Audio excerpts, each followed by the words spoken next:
All right, my friends, here we go. This is the Dojo Training Program. My camera's a little bit off. We do this every day, every week. And I did not do it yesterday. Forgot totally about it. It's not that I was hungover. Too old to be drinking like that. Too old. But I did kind of I don't know, I was hanging out with people. Forgot all about it. So anyways, I'm going to do the normal, as it would be normally, which would be the 1,000 plus on Thursdays. And then I have to do a makeup show for the under 1,000. Now, I don't know how my sound is. I'm just going to put that over here. We have a super long list of people. So it's going to be intense, dude. 35. Now, it could be, I kind of think this is the case, is that we are running a special right now so that people can get a month of the dojo for free to check it out. And I think a lot of these we might see are people who maybe just kind of wandered in and then graduated themselves. We're going to see if that's true. I'm seeing actually a lot of these people actually have points on the side, so that might not be true. For sure, for example, our first, Buck Duck, has done mega amounts of work to make it into this cohort. You can see there 388 points. So it's absolutely massive. By the way, I'll probably repeat this a couple times, but we have, I think, about 5 more days where you can use this amazing code NY25. Just plug that into the site at the ChessDojo.club site. Boom, you're in. Check it out for a month. Okay, so let's get into it. And we're going to click first on Buck Duck here. All right. Buck Duck says, don't trust the rating graph too much. Jack did a too good job, so I had to mess with it while the rating was on the decline at the beginning of 2024. What did you do, Buck Duck? Persons to thank in the dojo are Bladwing, my regular dojo training partner, and Laurent for pointing out some of my weaknesses in my play that I was unaware of. Things I liked: Fisher 60 memorable, Agard calculation, turbocharge your tactics, rook endgame progression. My 100% score in queen versus rook, no pawns, while holding all but one queen versus rook games on the rook side. The one who won it after 40 moves is one of the few graduates in the 2100 cohort. Things I disliked: the 4th tall book. Why? The 4th tall book. I liked the one from Quality Chess, not in the program the most. The Polgar mate torture.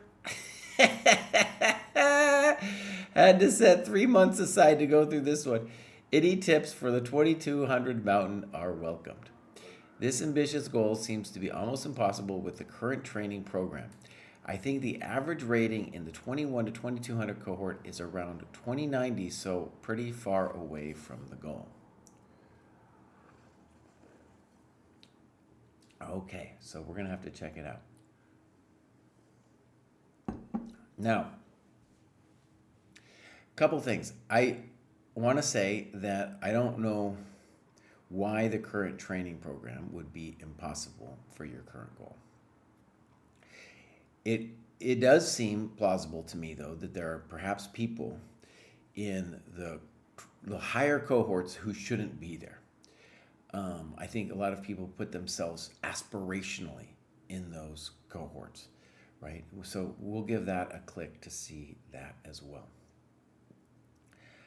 I'm glad you did the Polgar mate torture, even if you didn't like it. The 4th tall book, that confuses me. I know of 2, so I don't know why we have how it could be 4. Yeah. When is the dojo video on Magnus Ego Saga coming out? Well, we did 2. We did 2 podcasts, and we're going to actually have his bro on, the Hammer. He's going to be a special guest tomorrow when we do the show. So, yeah. So here we go. Buck Duck. Now, one of the things he pointed out in a sensei question, was less a question, more like "Don't yell at me, Baus," was that he had, I believe, for the cohort that you just went through, he had a required 80 games to play 80 games and to do 80 annotations. He did more than that, so he was kept on. He had played more than that to then before he graduated. And so one of the problems we have with both the hours worked and the dojo points here is that if you do something that's not in the program, it'll show up as white. But then also if you play a game, we don't have a white thing. We don't have that little cross icon for the game. So what I'm really hoping is, and this has been on the agenda for a while, but we just have so much dev stuff going on at the moment, but is to get a symbol of like a non-dojo games played. Now, one interesting thing that it brings up is when you think about it, like, could someone, is it too, so let me just say, to graduate, this is an epic graduation, by the way. This is not easy to do, to go to 2,000 to 2,100. But is it unrealistic to do that in 80 games? I think that's a fair question. And by that we mean 80 games that would count, right? And in general, the general rule of thumb is like when you get pretty good, like Buck Duck is, you want to be doing about 40, 45 games a year minimum. And so 80 games suggests 2 years. But even in 80 games, it's going to be hard to gain 100 points, right? I mean, it's just because points are going to come along slower. So I think one thing to think about for 4.0, along with his other suggestions, is 80 games enough. So I'm just going to make a couple notes. So I'm going to write fourth tall book. I don't know what he's talking about.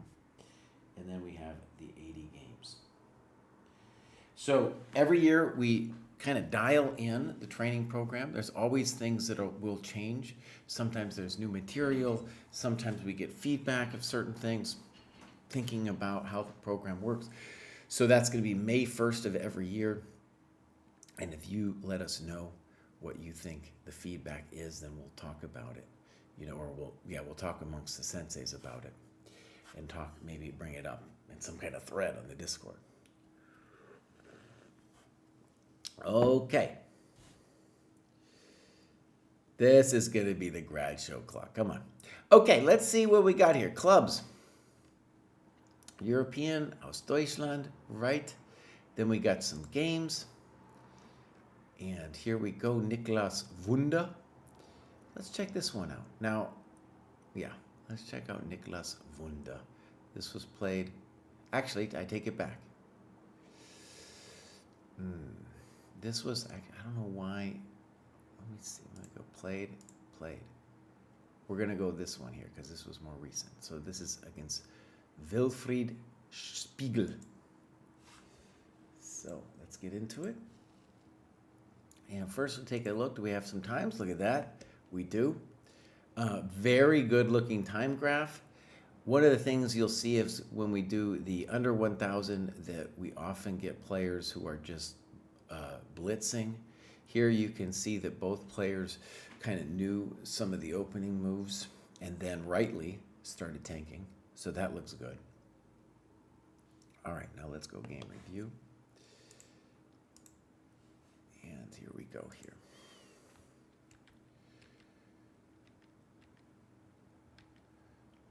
Okay, fine.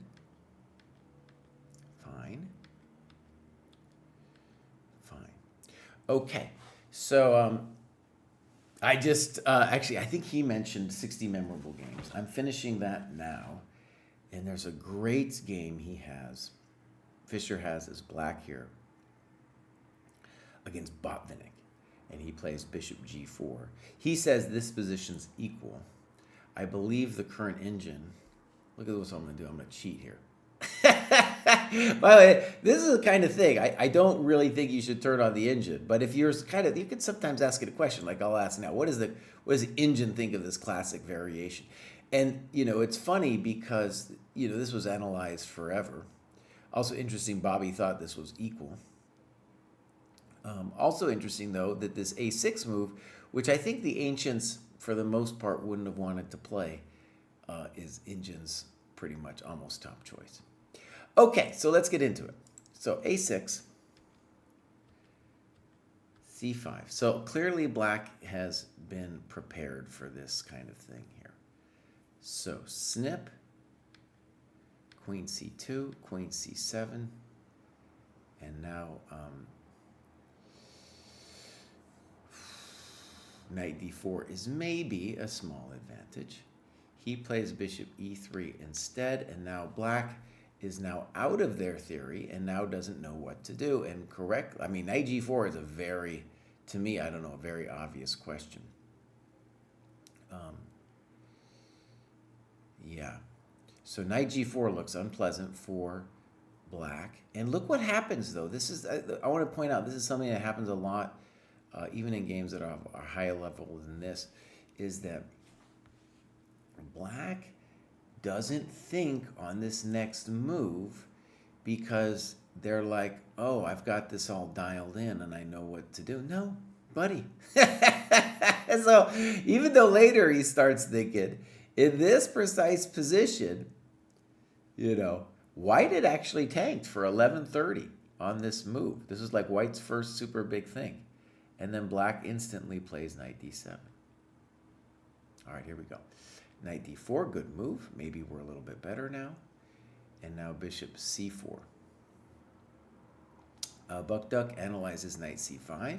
I like it. This is a great annotation, by the way. And we should definitely be better after bishop C4. We might have more than one move here, too. And he plays B4. Yeah, maybe we're just up a coconut. Where's the podcast on the Blitz drama? You can go get it at our YouTube. Probably the easiest place to get it, but also our Patreon has it. I think actually if you ask Alexa or Siri, she'll play it for you too. Okay, so B4, and now we can play this move as long as we have analyzed the various A5s of the world. Buck Duck has, he says, no problemo, Mr. Papeto. So let's get into it. So A5, boom, boom, and queen E5. This position wasn't fully clear to me how good it is for white. Yeah, this to me, if I was black, like it's either this one or after bishop E2 to play A5 after that. So either A5 in this position or in this position here. Also seems maybe plausible. It's hard for me to judge without, anything more to see exactly what's happening here. But it's got to be A5, right? So let's look at this again. Snip, snip, queen E5. Also, yeah, so queen E5, bishop D4 is what he gives. Or also castles short. But I don't know if I understand castles short because after AB, I don't know, at the minimum, it's kind of messy, right? Unless we have like C6 now. It's getting frisky. It's getting frisky. Okay, let's just look briefly at this one. Yeah, he's relying on the C6 move. Now, maybe the computer says this is better for white. It wouldn't surprise me. But this is still like black's asking some interesting questions here. Okay. Again, this is not the point where I would turn on the computer. If I was analyzing the game, I might look at it at the very end, right? The very end. And then note what I thought about it. This seems poor. F3. Cemento. Cemento. Okay, Cemento.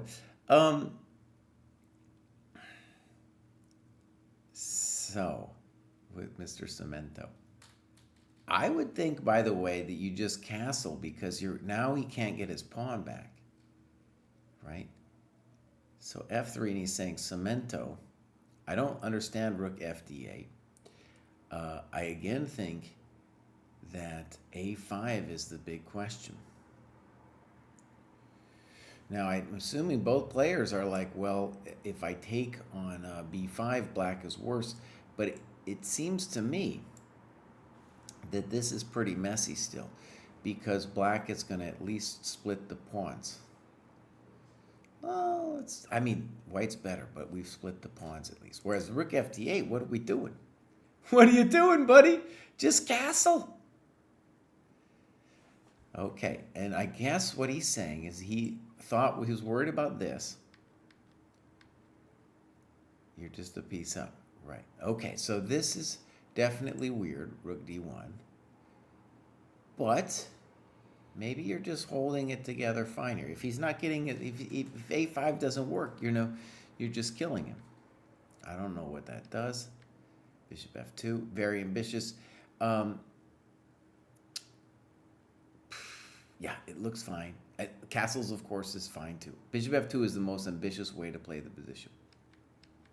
E5. In general, I don't like it because he's blocking his bishop on G7. Look at this guy. So Queen E2, obviously easier. And the danger with this move is you're activating the bishop on G7, which dude blocked in for you. And he went for it. Good. Good. Like, so whether it's right or wrong for black, like whether we say black is losing here, he's got to play this way. Castles. Oh my God, here we go. And now bishop E5. Okay, now I do have questions. Fe4 is played. Why? I'm missing some things here. Why? why aren't we at least considering D6?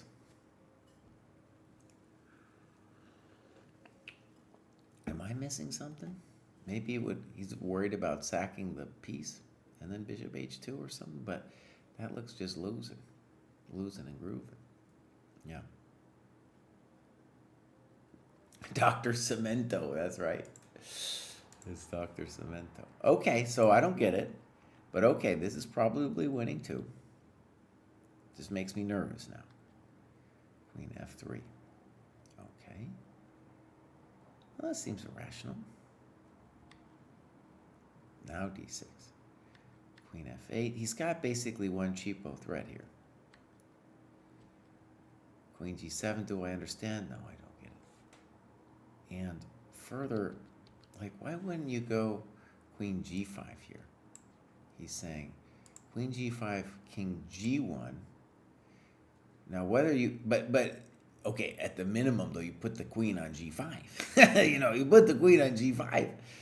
Yeah, then we'll figure out the other things later. I don't know. I don't know what you do now, but you have to put the queen on G5 because right here, he's totally passive.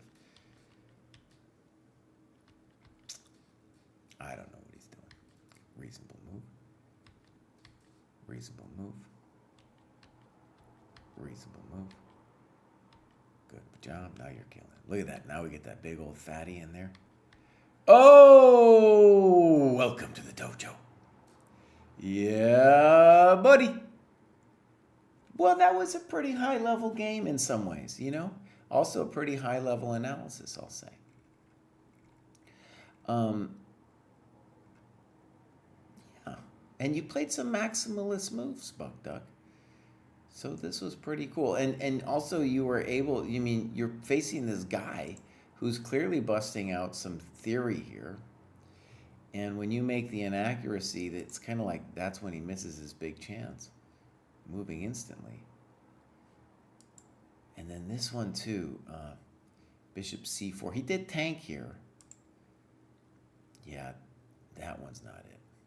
That one's really not it. Because even if b4 doesn't work, bishop takes c4 is an advantage for you, right?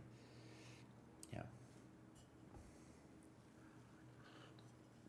Our question is, which is the next event you will cover live, like the World Championship? That's a good question. That's a good question. Maybe some of these,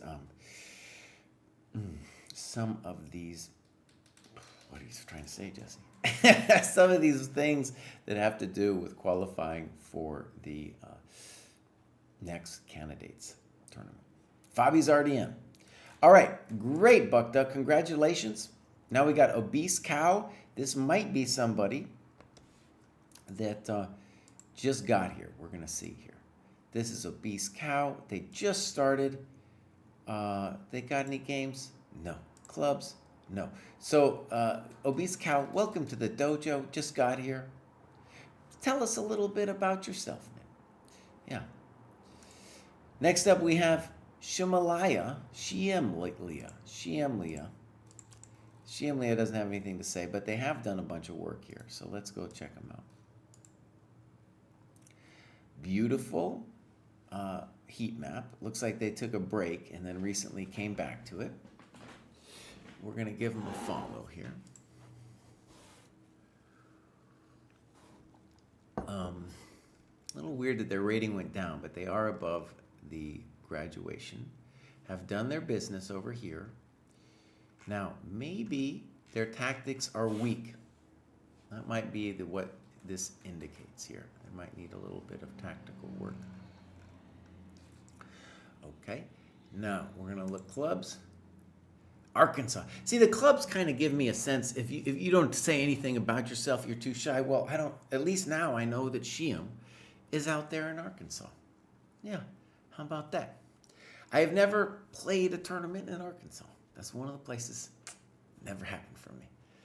Home of Bill Clinton. That's all I know. All right. So games. Do we got some games? We got loads. This is going to be Bill Orton, played pretty recently. And so we'll get into it here. Liam Shea. All right. Let's see if we got a time graph. We don't. That's okay. Again, when you submit a game that's over the board, it is possible to write in the times.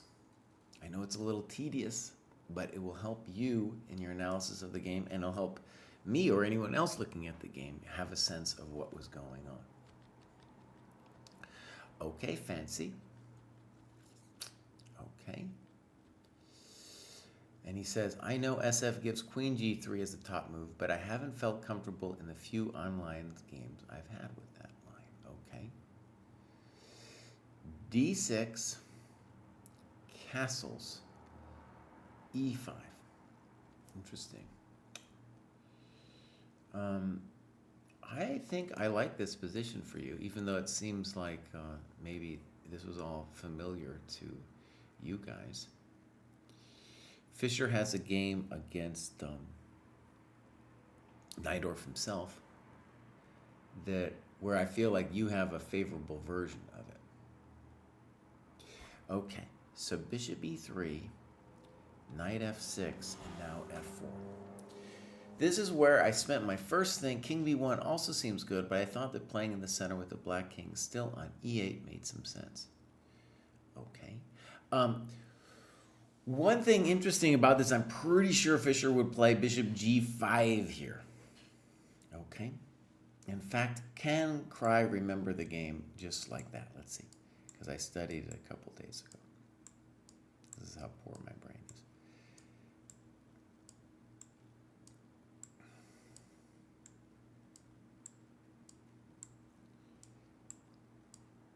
So you see, you have a much improved version of this ancient variation. And actually, I'm going to check the computer here. Fischer in his notes says that queen a5 here will equalize. Let's check this. No. Bishop e6 is in fact the move played. Queen d2. Now, okay, he gives queen d2, and then he gave knight e4. Is this correctamundo? No, no, no, no, no, not correctamundo. Yeah. Boom, boom. Right, and he says knight c7 is not great. So he said bishop e3, king d7, and he said this was like unclear. I think he said knight a7 here. The computer's not giving knight a7. Okay, interesting. All right, great. You see, I don't have any trouble turning on the computer when it comes to openings. That's fine. That's fine. In any case, what you can see here is that you very much have an improved version of the Fischer game. And bishop g5 can definitely be a move here where you're just playing to dominate the d5 square. Benwick, I will do that. Thank you. All right, so f4. Queen a5. I'm not sure I like queen a5.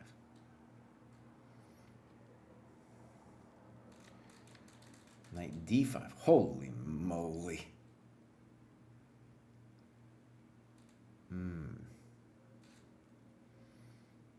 Well, that's a hell of a drug move right there.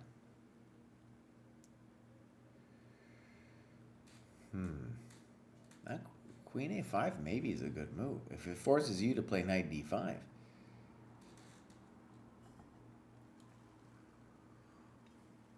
Maybe it also is pointing out that f4, which was against my intuition, is also incorrect. So knight d5, let's just look at this for a second. So snip, snop. Yeah, and at a minimum, bishop e6 is going to be fine for black, right? At a minimum.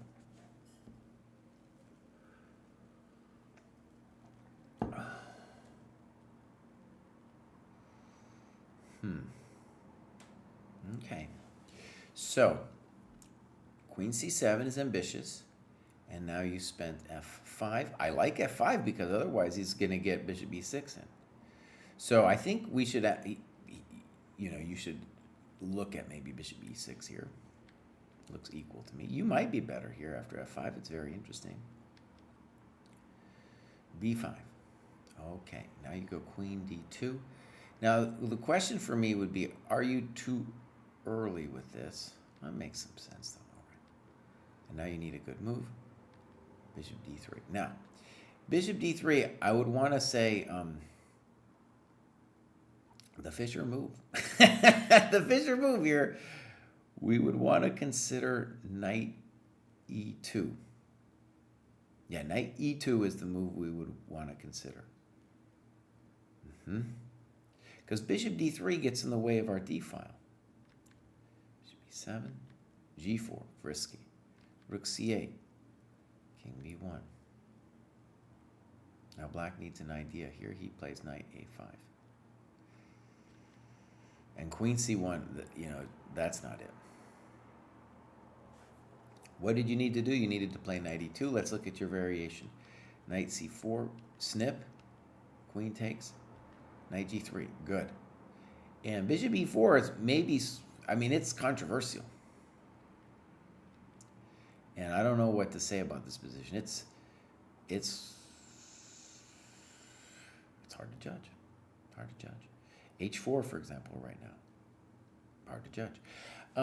You also talk about knight c3, and then I suppose bishop e4 is going to be similar there, though. Okay, but this can't be it, queen c1, right? That's not it. Now, one of the things you're doing here is you're giving him your good bishop because you're worried about your pawn rather than sacrificing it or getting rid of your bad bishop on d3. So this is like an attempt to just hold it together. Now, black has a number of easy options here. b4, maybe.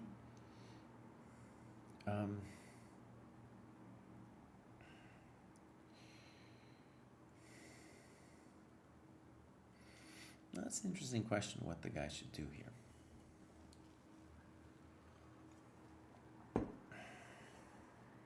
One question I have is, what about d5? That looks reasonable. Something terrible should happen to you because you put your queen on c1, buddy. Something terrible should happen to you, right?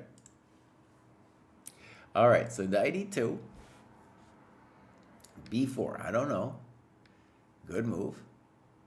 Now he does this. And now this is slow. You say thank you very much. Queen c5, and now a big question. You trade, and in general, I want to say no. I want to say no to this trade.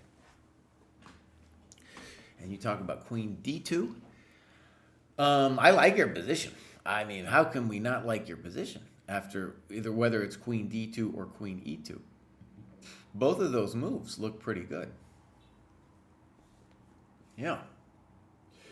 So I think one way to talk about it is when you, in this position, right, he does not have any good play against your king at the moment due to the way he played. Also, he played slow. That g5 thing is going to be a hell of a drug, which means it's going to be hard for black to castle. So here on an intuitive level, you should just be like, no, buddy, I'm either going to put it on e2 or d2. And the point of e2, by the way, would be to say, look, I want to play g5 anyway. If you want to take it, fine, have at it. But also that, well, we're just threatening stuff too, even. We might even take that thing at some day, but also we're holding our e4 point even more, right?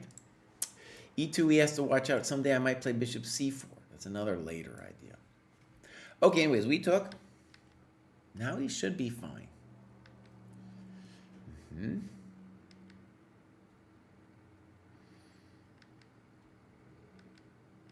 Uh-oh, that wasn't it.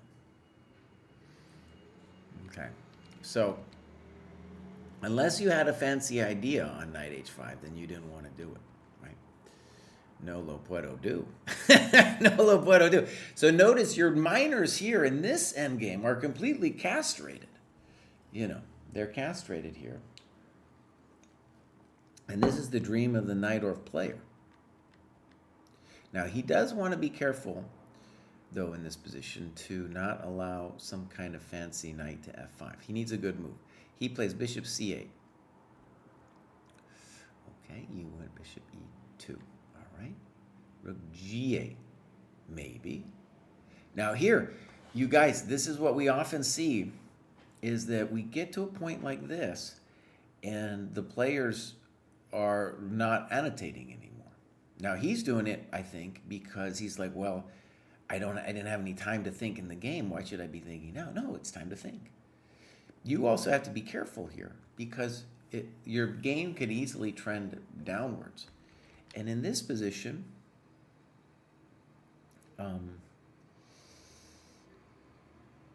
like this bishop c8 thing, I don't know, man. I got questions. All right, anyways, boom. I don't know. Okay.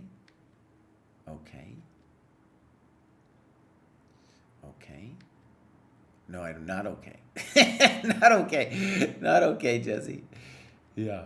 What are we doing? No, there's too much here to talk about it. There's too much to talk about here that's not being talked about.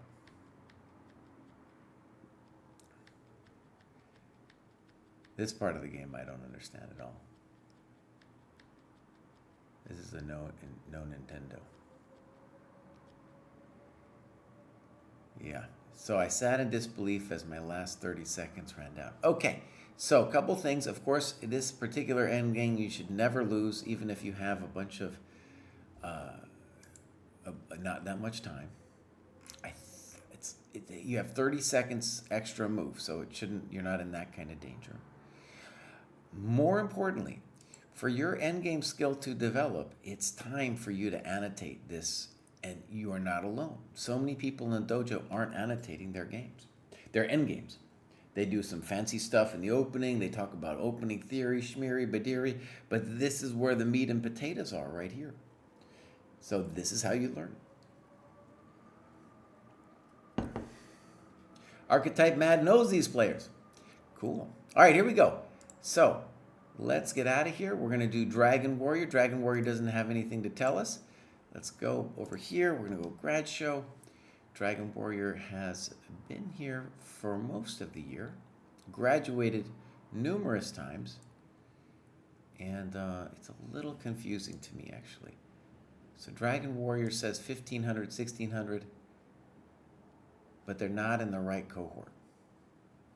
All right, so we're going to skip Dragon Warrior. Next up, Mouselip. Mouselip has done a bunch of work. Let's follow Mouselip. I'm surprised I'm not following Mouse. I think the reason is he hasn't graduated yet, but he's been in the dojo for a while. Alex from the UK. Okay. 1635. Looks good. Hasn't done any tactics stuff. Though that's a pretty good indication of a person's tactical skill right there. The Puzzle Rush 5 minutes. Clubs. UK Dojo. Great.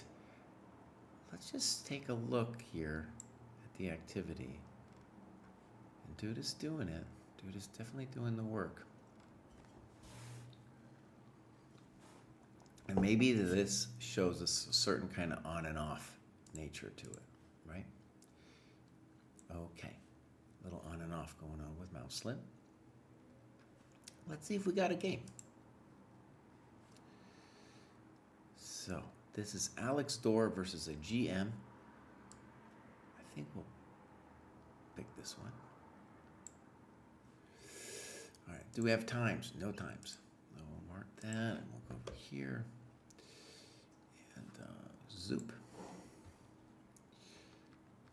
So far, so good.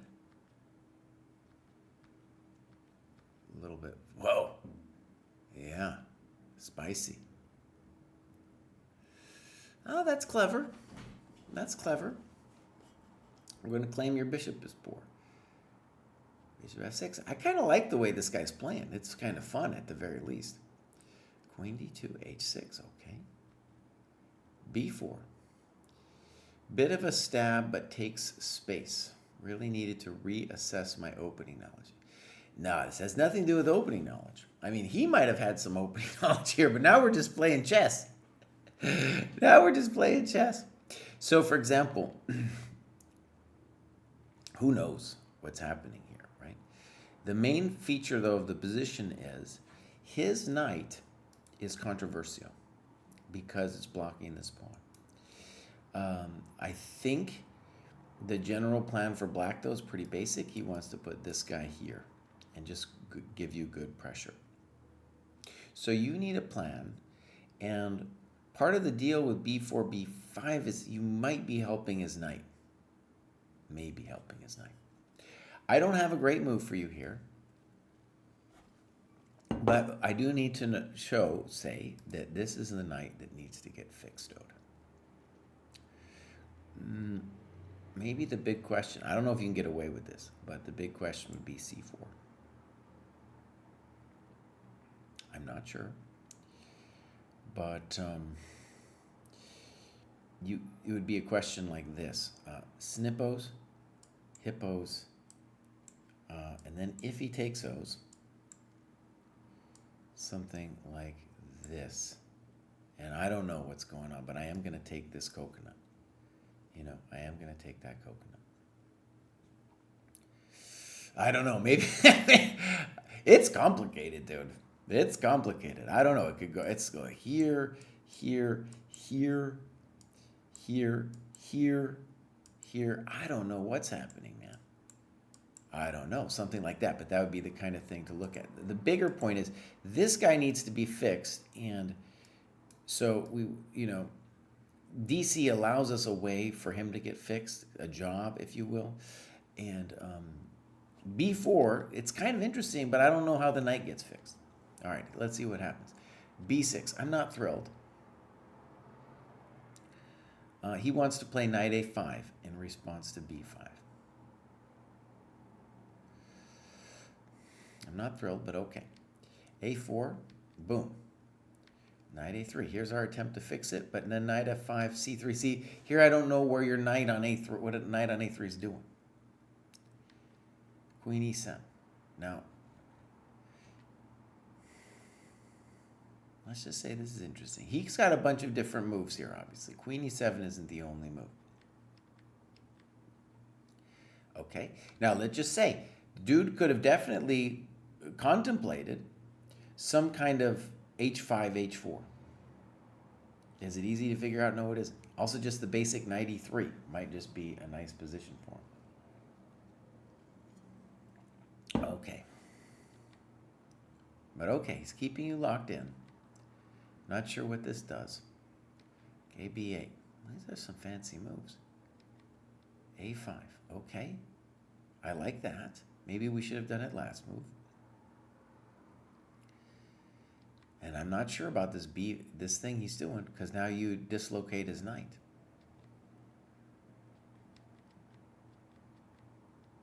All right, so this is his grand attempt.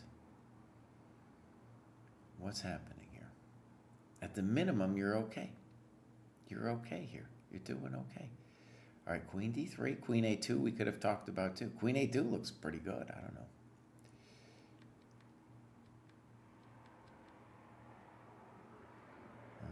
Okay, so BC was interesting. Here, I think this is okay what you're doing. Uh-oh, I don't know what's happening now. Boom, boom, boom. So a couple things. When we're annotating this, Alex, it's a very interesting game. Black lost the thread, right? Because we have to, when we go back to like this position, we got to say that black is doing pretty good, I think. So in the next couple moves, he's going to lose it. So this would have been a good chance for us to analyze what we think went wrong for black. Like, if we could play a5 if we really needed to. You could have played a5 too. I don't get it. Good move. Good move. ba does not look correct to Mundo now, does it? Because look at that knight. What is he doing? What is he doing? No one knows. This is kind of, it's hot. I like your position. The knight on d8 is terrible. e5. Oh my gosh, I love your position now. Now, d6. Okay, we're crushing it. Okay, we're winning. That can't be wrong. Knight f5. Probably a bit greedy. Well, talk to us. Like, what about rook takes h6, Baus? Isn't that the hammer blow from the hammer blow? Uh-oh. What happened?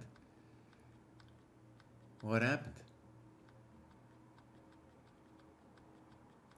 It got unnecessarily complicated is what happened, but you're still crushing it.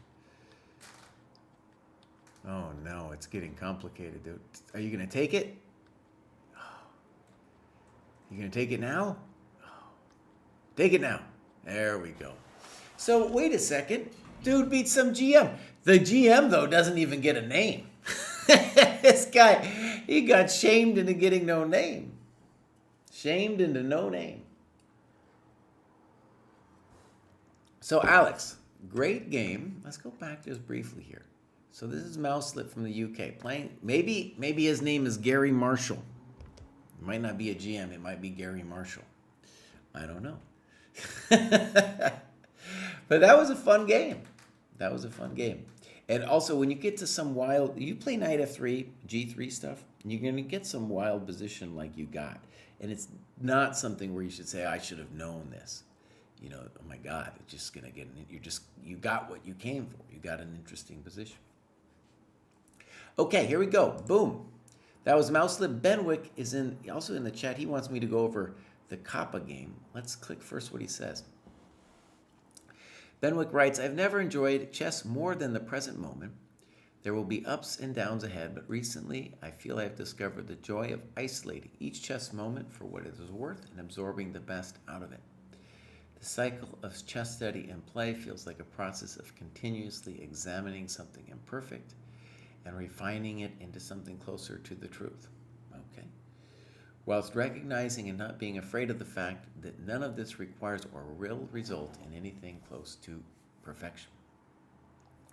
I credit the dojo for helping me savor the process, not the product, because in that hierarchy, the two become the same thing. At a practical level, I will add that the tactics tasks, being largely based on physical books, lend themselves very well to physical response. I write my answers in a diary with care and attention. This is helping me treat all chess decisions as mindful ones.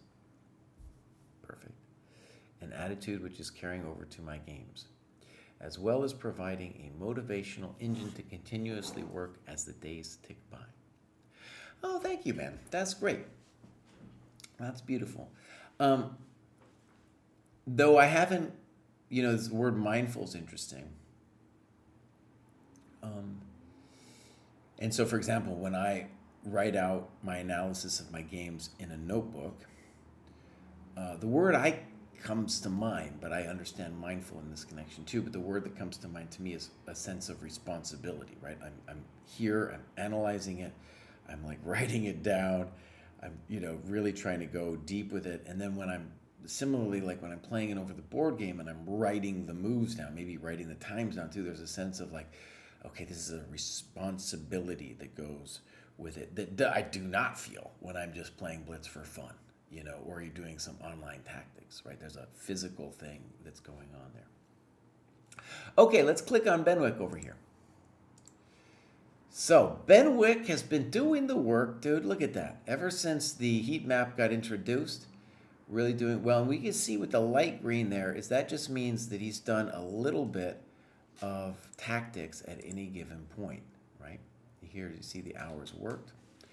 And so, for example, if I click on that, he's got 15 minutes. And that's, beautiful. You want to have something, the aspiration, for example, to do 15 minutes of something a day. Fantastic, Okay, so here's Benwick. Let's look. We got some tactics stuff. We might need some tactics work. We're going to keep an eye on that. Clubs. Great. And now we go activity. Look at this Benwick, dude. He's crushing. And let's look at how Benwick did it for the last time he graduated here. So to get to this current point, this graduation, dude worked 239 hours, 168 points. Looking good.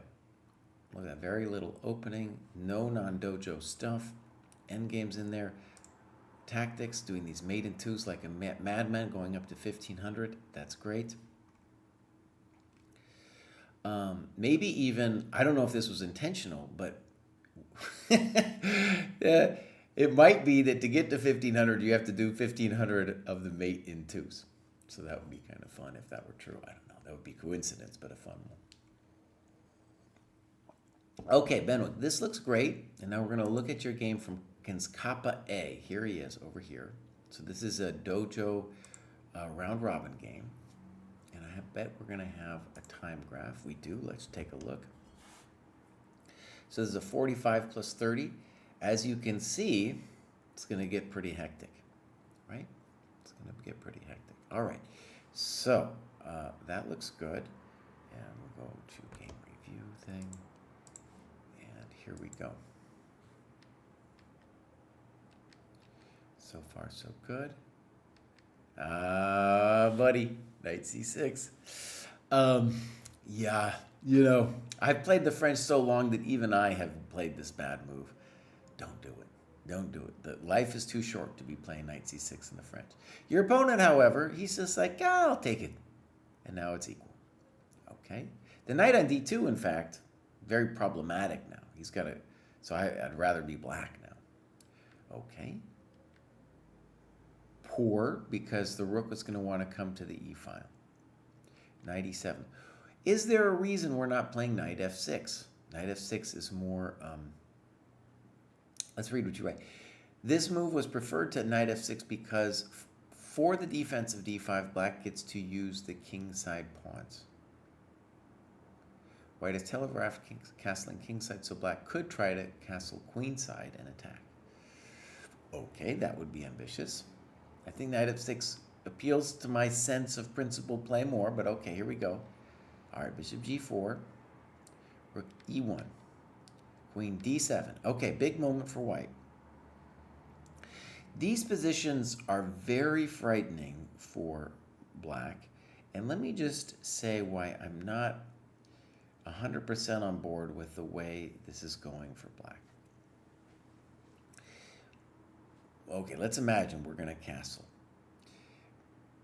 If the bishop were here, I'd feel a little bit better about this pin, first of all.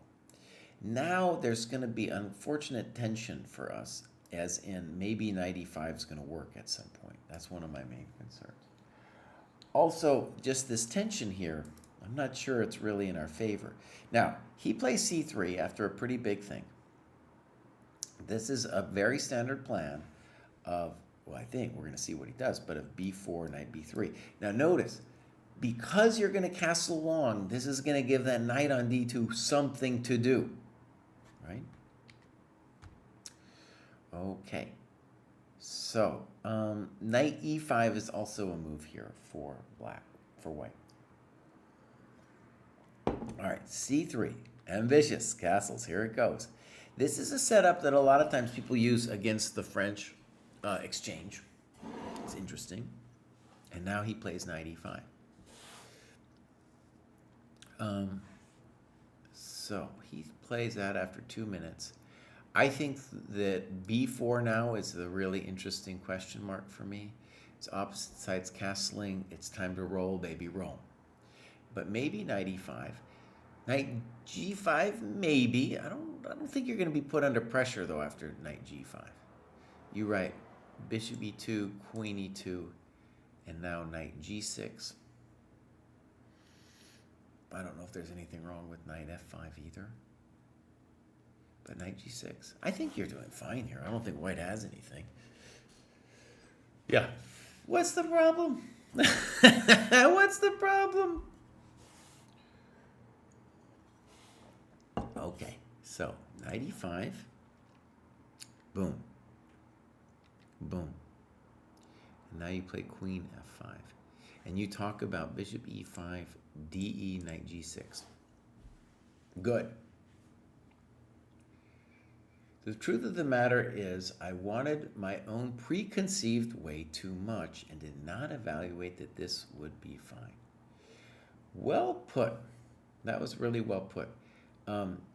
Because I think what you're seeing here is when you got this position, you were like all in on your attacking setup. And this move, knight e5, first of all, you know, if he was going to do it, by the way, he could have done it without playing c3, first of all. But second,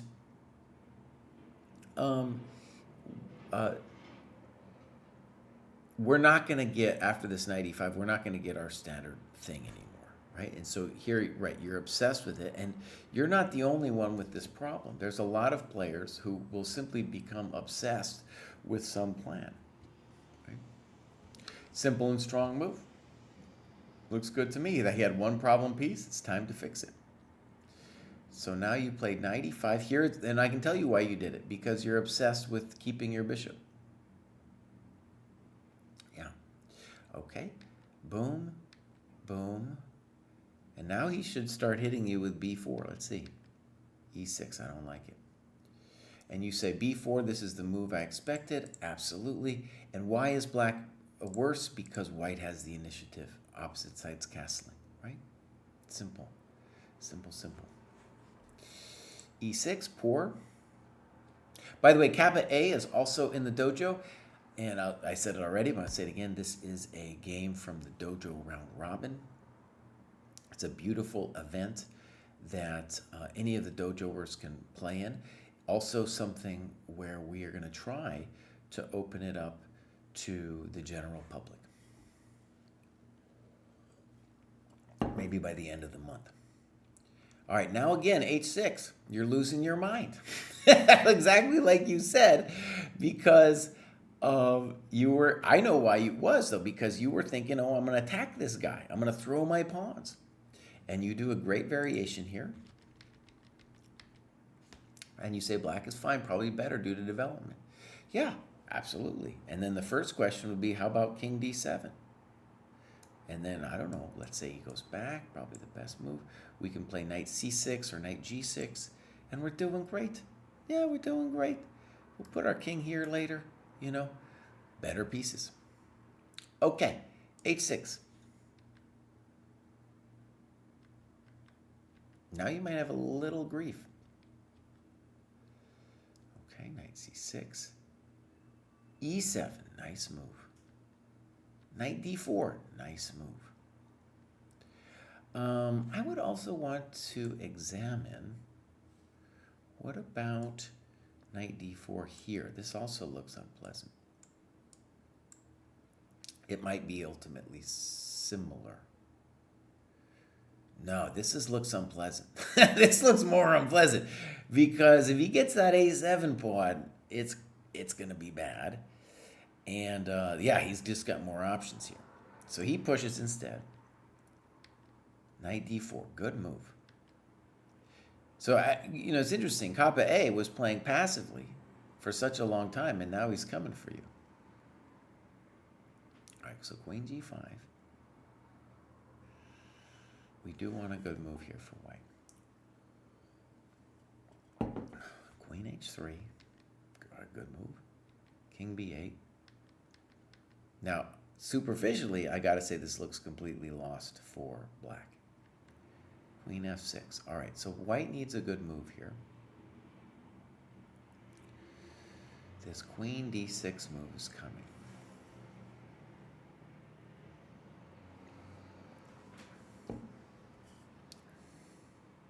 This would be a position, by the way, to kind of think about what white should do.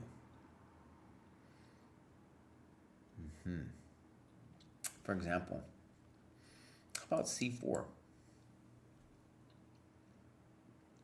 Because queen d6 is the only way to solve the problems. But now queen d6, won't work. And if dc, we'll just play here and be like, no, there's no queen d6, buddy.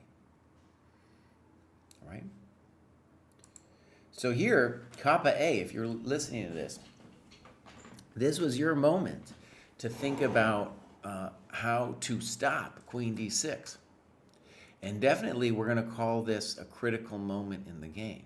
Because if you don't stop it, he's going to be fine. And maybe you're going to even lose because the pawn on e7 could become weak. But if you do stop it, oh, buddy. Oh, buddy. Oh, we're doing pretty well. Let's look at that c4. It flashed through my mind, maybe black could try to save himself with this nastiness. That doesn't look good, though. And here, rook ac1 looks good. Rook here looks good. The reason rook ac1 is maybe black could hold. I mean, that's still pain. That's just pure pain for Mr. Black.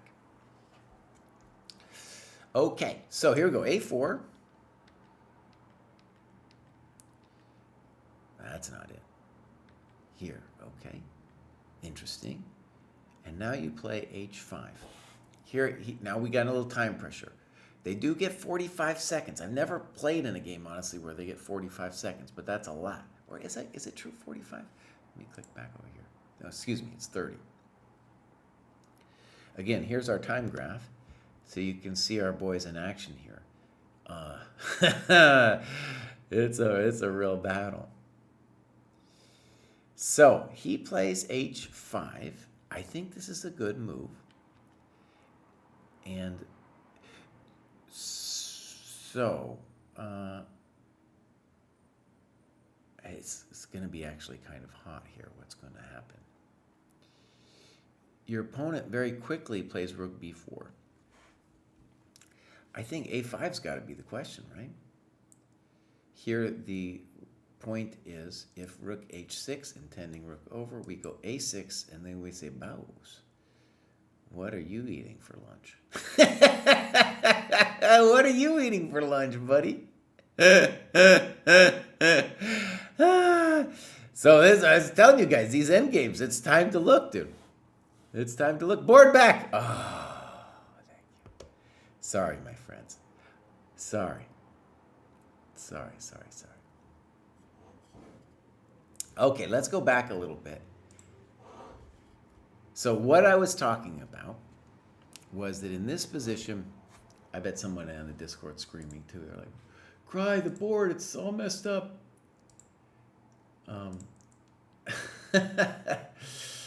Okay, so here's the critical position here for white. So here's where I blew it. And I was talking about c4 to prevent queen d6, right? White acquiesced, but this a4 move might have more juice to it than initially I thought. Because queen d6, pop, pop, it all comes down to the question of, can black get the pawn or not? And one interesting thing we're realizing now, this is the benefit of analysis, is when let's just show what I was talking about. So king c7, rook here, h5, good idea, rook h6. a5 looks horrendo. And then bam, and then it's welcome to the dojo time. And then of course you could consider a6, but this is also going to be welcome to the dojo time over here. Right? This is not going to be pleasant for a peasant. Okay, so what I was thinking about just now is this is what I'm talking about, analysis. Okay, how about king c8 bows? So now let's look. Rook b3, h5, a5, here, here. He's still crisping our critters, isn't he? He's still crisping our critters because he's coming in just in time with a completely lost game.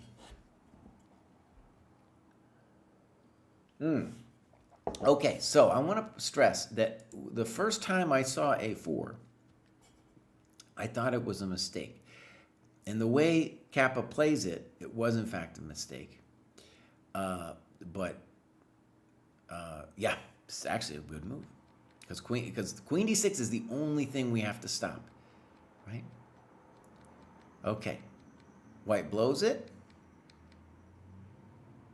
Still kind of interesting. Now rook f6 makes sense. Rook e6, playing actively. Good move. All right. So, oh, buddy.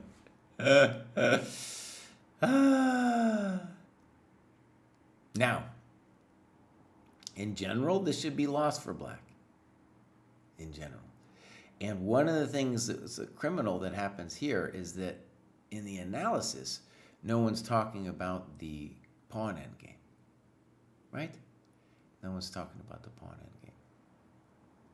So the reason this, if I was just playing blitz, I would say, all right, this is losing, is because black can't get away from this pawn.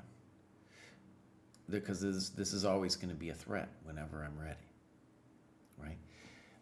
And black, because the pawns are doubled, it's going to be harder for black to actually get some juice going on. So this looks winning too. Now let's go back. Was there a way for black to avoid this? I think so. Because here we could have played rook f6. And, yeah, what about rook f6? We're doing fine. Still complicated, but we're doing fine. We're gonna be up a pawn at the end of all this. Okay, so again, the way to learn to play endgames is by analyzing your own games in the endgame. All right, so rook g5, poor move. With the rooks on, who knows what's going to happen? Good move. b4. Maybe. Let's probably play c5 now. a6. Why not c5? e5. c5. Good. Oh, poor. Poor. Yeah. So, again, analysis. Let's get it rolling, then analyze it. You have every chance to maybe be better now because white is slow with the king. All right, so this is a tactical mistake. Now we're in trouble. Wow, that looks evil. Now, this he writes, this is a fatal mistake. Now, I'm going to go ahead and say maybe it's fatal. Maybe it's fatal. No, I don't think it's fatal. D4, he plays C4.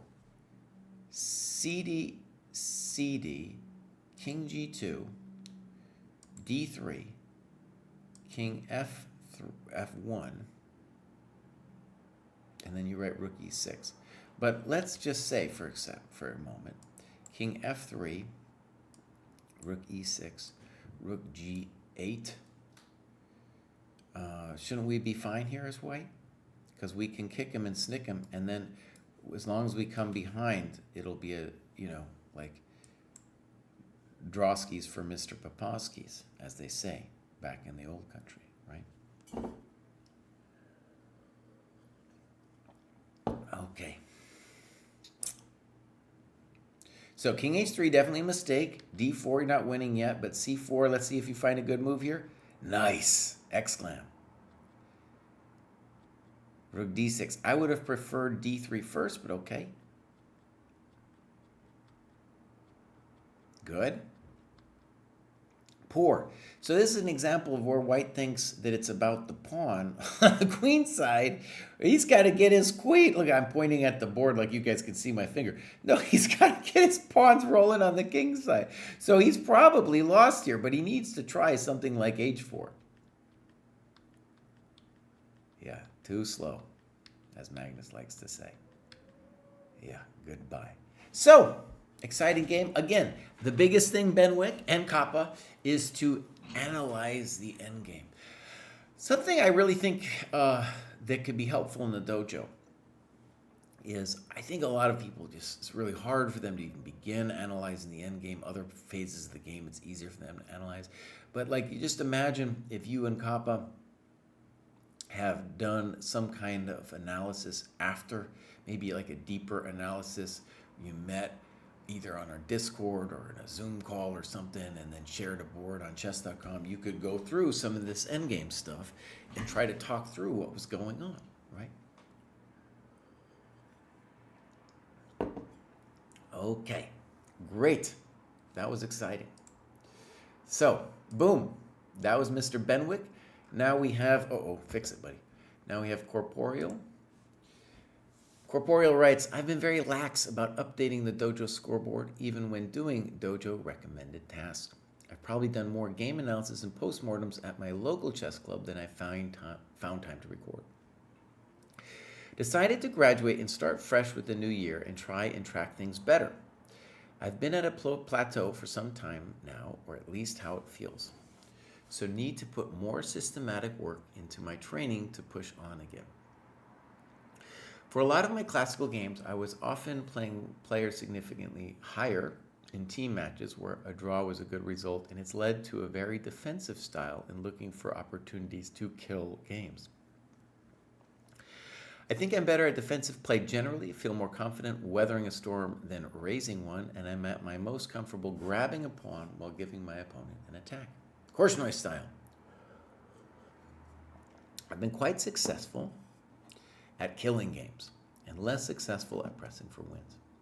One of my aims for the coming year is to find better ways to play for an advantage and play more attacking chess to score better and more ruthlessly against lower-rated players. Okay, this is fun. Do we need more endgame focus in the program? The endgame focus is there, my friends. It is in the program. It is literally in the program. But I need my people to annotate their endgames. Too many times, almost universal. We get to an endgame and people are just like, there's nothing to see here. And I'm looking at it and I'm like, oh my God, there's this, there's that. All right, here we go. This is Corporeal. From Wales. Adult improver when not distracted by rugby or baking. Now that's a combo. Persisting with the Dutch over Jesse's objections. Okay. Can you imagine, you meet some rugby dude, he's got a busted lip, and he invites you over for a beer. When you get there, it just smells like yeast. I'm gonna follow that. I wanna know how that show ends. Just Dojo, or just Buck Duck. We covered your game. We went from the top down, so maybe you missed us. That's okay, bud. You can see the dirty things I said about you. I'm just kidding. It was a fine graduation you had. All right, so there's the FIDE, and this is some custom thing. I assume that's the Dutch thing. Now, we have the Dutch rating in here, so you can do the Dutch rating within our system. Like he said, probably done more than this and just hasn't been logging it. Clubs. Now, can I ask you, oh, not Dutch, I'm sorry, you're from Wales, I get it. And is there a Wales rating system, dude? Damn, a Wales rating system? I know, PCB, I got it all mixed up. PB Corporeal, see, I hadn't put those together that you are, I recognize that name from the Twitch, but not Corporeal as your actual name, so that's cool to know. And this is a little bit, my screen grab here has a little bit to be desired, doesn't it? Maybe I can fix that right now. Let us move it over, Grover. Voopsas. I gotta go over here, and then I go voopsas. So hopefully that's a little bit better. Okay, so, pop. Chess in Wales, we got 6 people. Now, also, we got the White Knights team from Wales, dude. Do you know that? BBC, do you know that guy? Those guys? That's a cool team thing. It sounds like you have a team going on yourself. All right, so activity. This is looking great. As he said, maybe he has done more stuff than he's logged. We go games. And PBC, is there a game you would like me to cover? Otherwise, I'm going to go for this Thomas dude. That looks like a good game. Actually, you're the Thomas dude. Vismit. Vismit. Let's go over here. Let's click on Vismit. First, do we have times? We don't. So we'll go game review. Round 4 of this 5-round tournament. Okay. So, great. Now, CD5 is a little weird because you are opening up the bishop on C8. Good move by black, C6. So this is, I would say, is called this like roughly equal. Okay. Trying to take advantage of D4 not being possible and looking to set up E4 themselves. Okay, let's see. Black's just playing natural moves. Natural, also for him to play D4. Okay, little bit of a momentito for black. I don't like E4. You correctly say that's no bueno. You talk about D3. I can tell a story that in this, circa 2002, I was experimenting with this kind of setup for white. And I played a couple games with it. It's kind of interesting. You know, it's at least original. You know, it's equal. All right, so D4, H6. I don't know. So I think here you should not be playing for E4. And first of all, H6, I don't know. Let's say more thematic would be the move like Queen E7.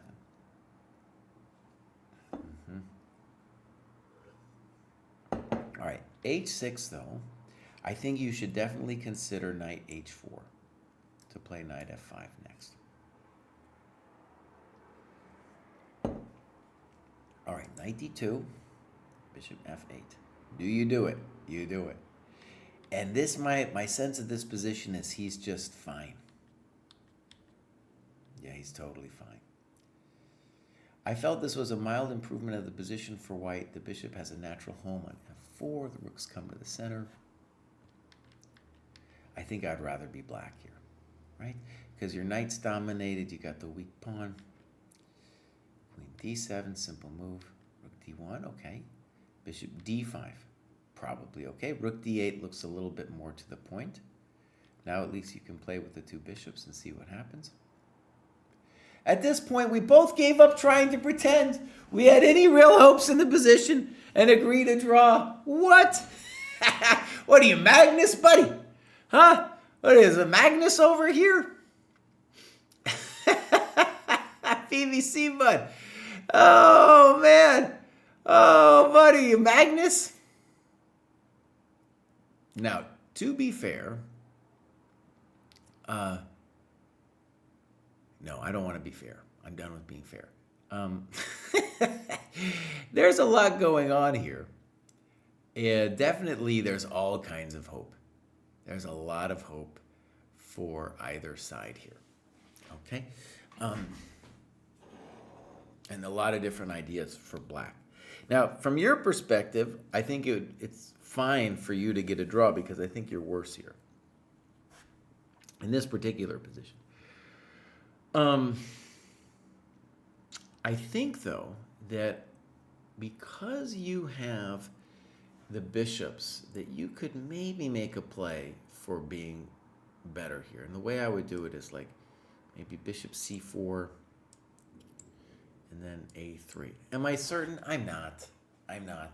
The point would be, even if you lost a pawn later, you would have play. Here, he's got a lot of different options. Knight b6, simple chess. Maybe rook d8, maybe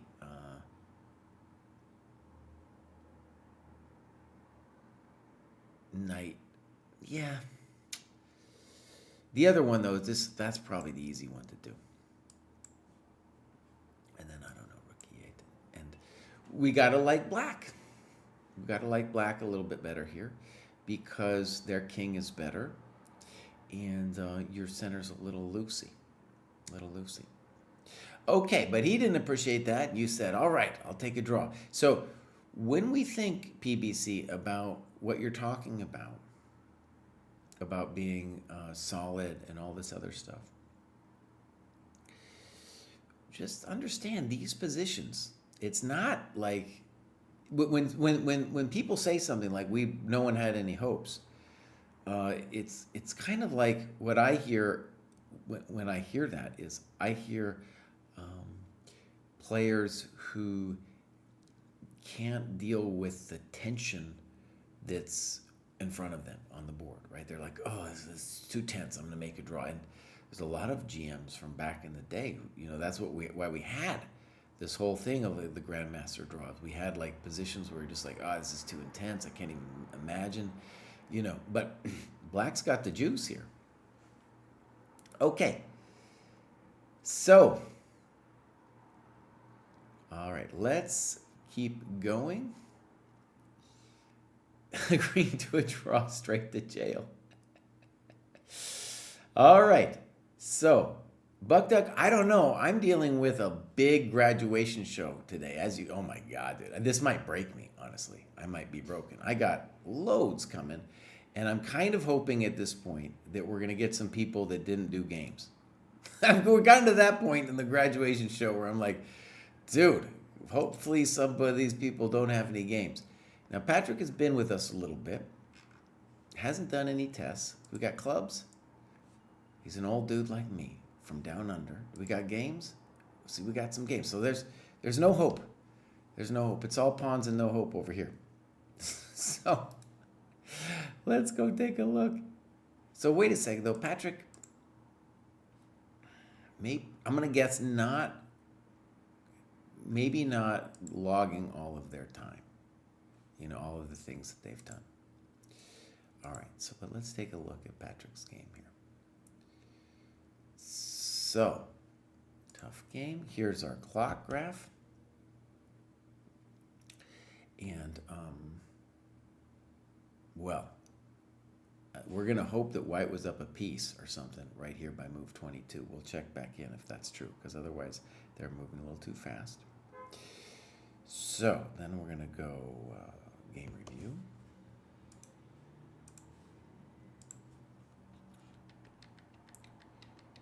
Fine. Poor, right? blocking in the dark square bishop. Now, one of the fun things here is like this bishop f4 move is usually played to to wait so that knight f3, bishop g4 doesn't come. I still think it's fine for you to play bishop f4, but I have a feeling that's the muscle memory that's leading you to play bishop f4. White's got a great Carlsbad position, a6, okay. a4, fine. b6, you say small advantage. It might be more than a small advantage, you know, looks pretty good. Knight e5, and here is very important mistake here is you took with the bishop, and I still like your position, but pawn takes is much stronger because the lady's coming out in a French structure, and it looks real bad. Right? It looks real bad here. So bishop e5, queen e2. You know what? I feel like I've seen this game before. Maybe I haven't. It was something very similar to this that I looked at. I have a Chessable course coming out. I did a lot of games, dojo games, and I talked about some of this because I think I remember talking about this queen f3 move because it didn't make any sense. So the point of the course was like when your opponent has given you time, kind of like black has given white some time, what do you do? And so I thought castles. Also h4, I give it like two, you know, Chessable, they sometimes like, oh, you get a alternate variations, but so either h4 or castles here.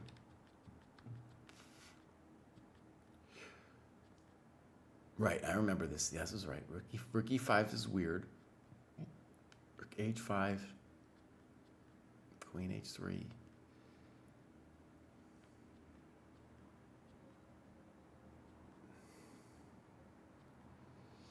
Yeah, so we've lost our advantage and our rook is damaged. I'm going to call our rook on h5 damaged. So yeah, this is where when you think about this game, you should go here and say, look, I'm doing great in this position, and I just need to pause for a momentito and figure out how to, you know, get a great game from here because you're doing great. This is a great position.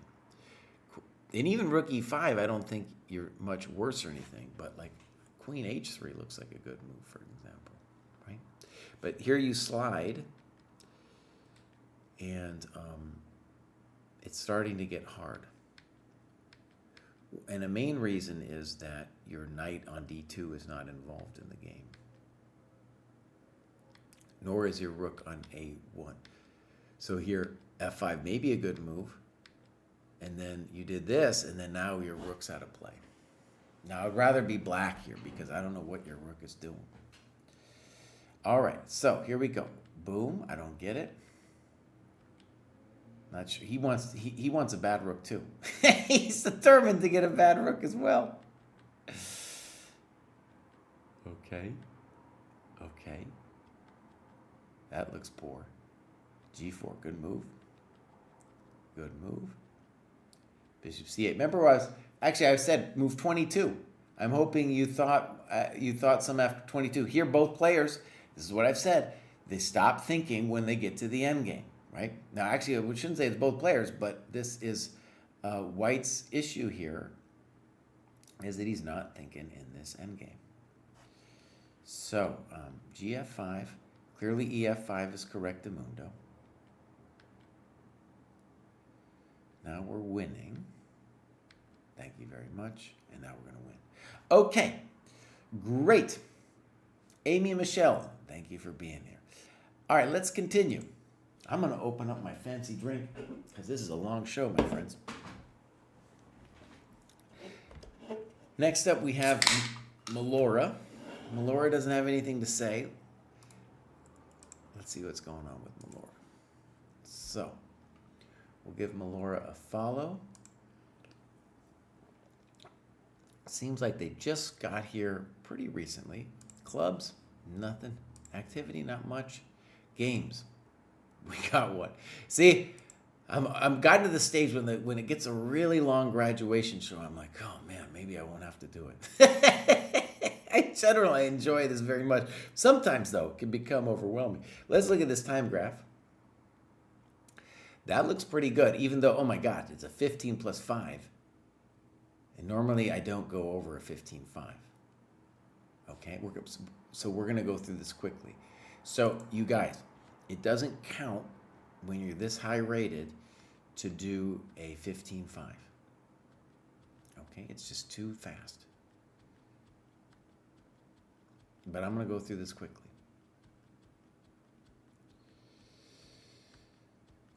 Looks good for white. There's a lot of questions here. Now, one thing I just want to point out, you're doing some reasonable analysis here. Oh, Kraai, come on, buddy. All right, I'll show again from the top. I forgot that. So, again, the basic point is it's too fast, and you're spending more time analyzing the game than you are playing the game, right? So now white's better. I don't know. We could argue about some of these moves. I don't know about knight e4 helping the bishop in. I don't know about e6.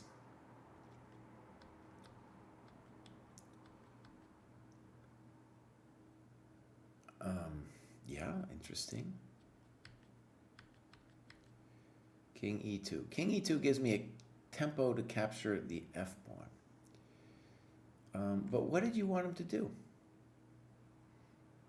Yeah, what move is it? Do you want him to castle? You want him to play, yeah, what do you want him to do? Good move.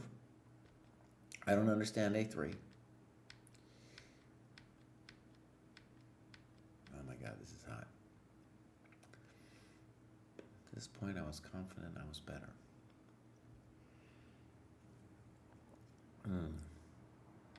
Okay, rook e1, poor. What should he do? b4, get the rook active. Now you should be winning. Yeah, you should be winning this thing. King c3, it's getting frisky.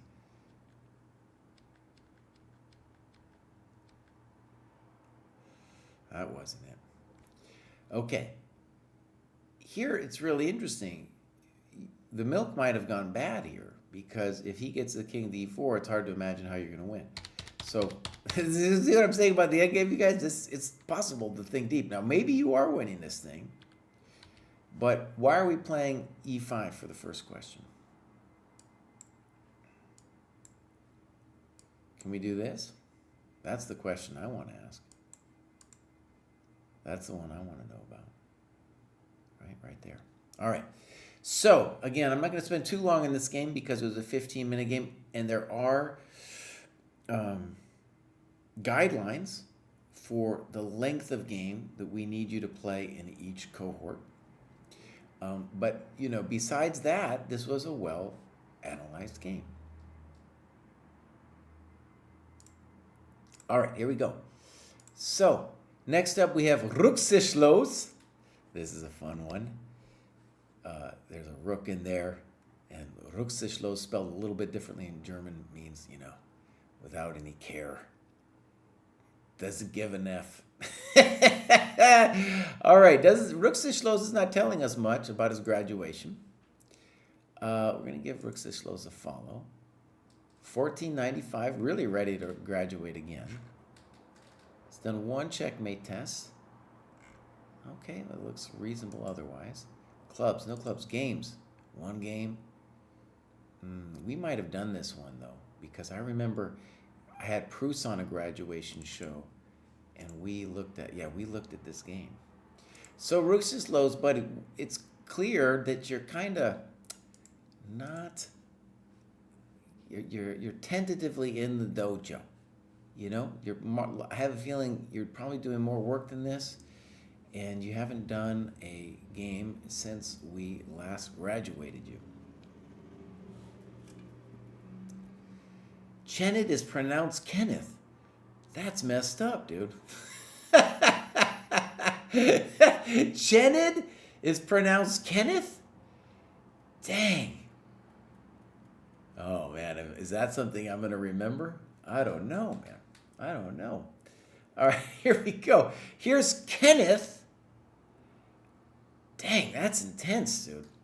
I don't know if I'm ever going to get over that spelling. You guys spell it messed up just to mess with the English? Mess with your colonizers? So that they come over there and call you Senate? Kenneth? Oh, man, that's intense. Oh, man. All right, here we go. This is what Kenneth says.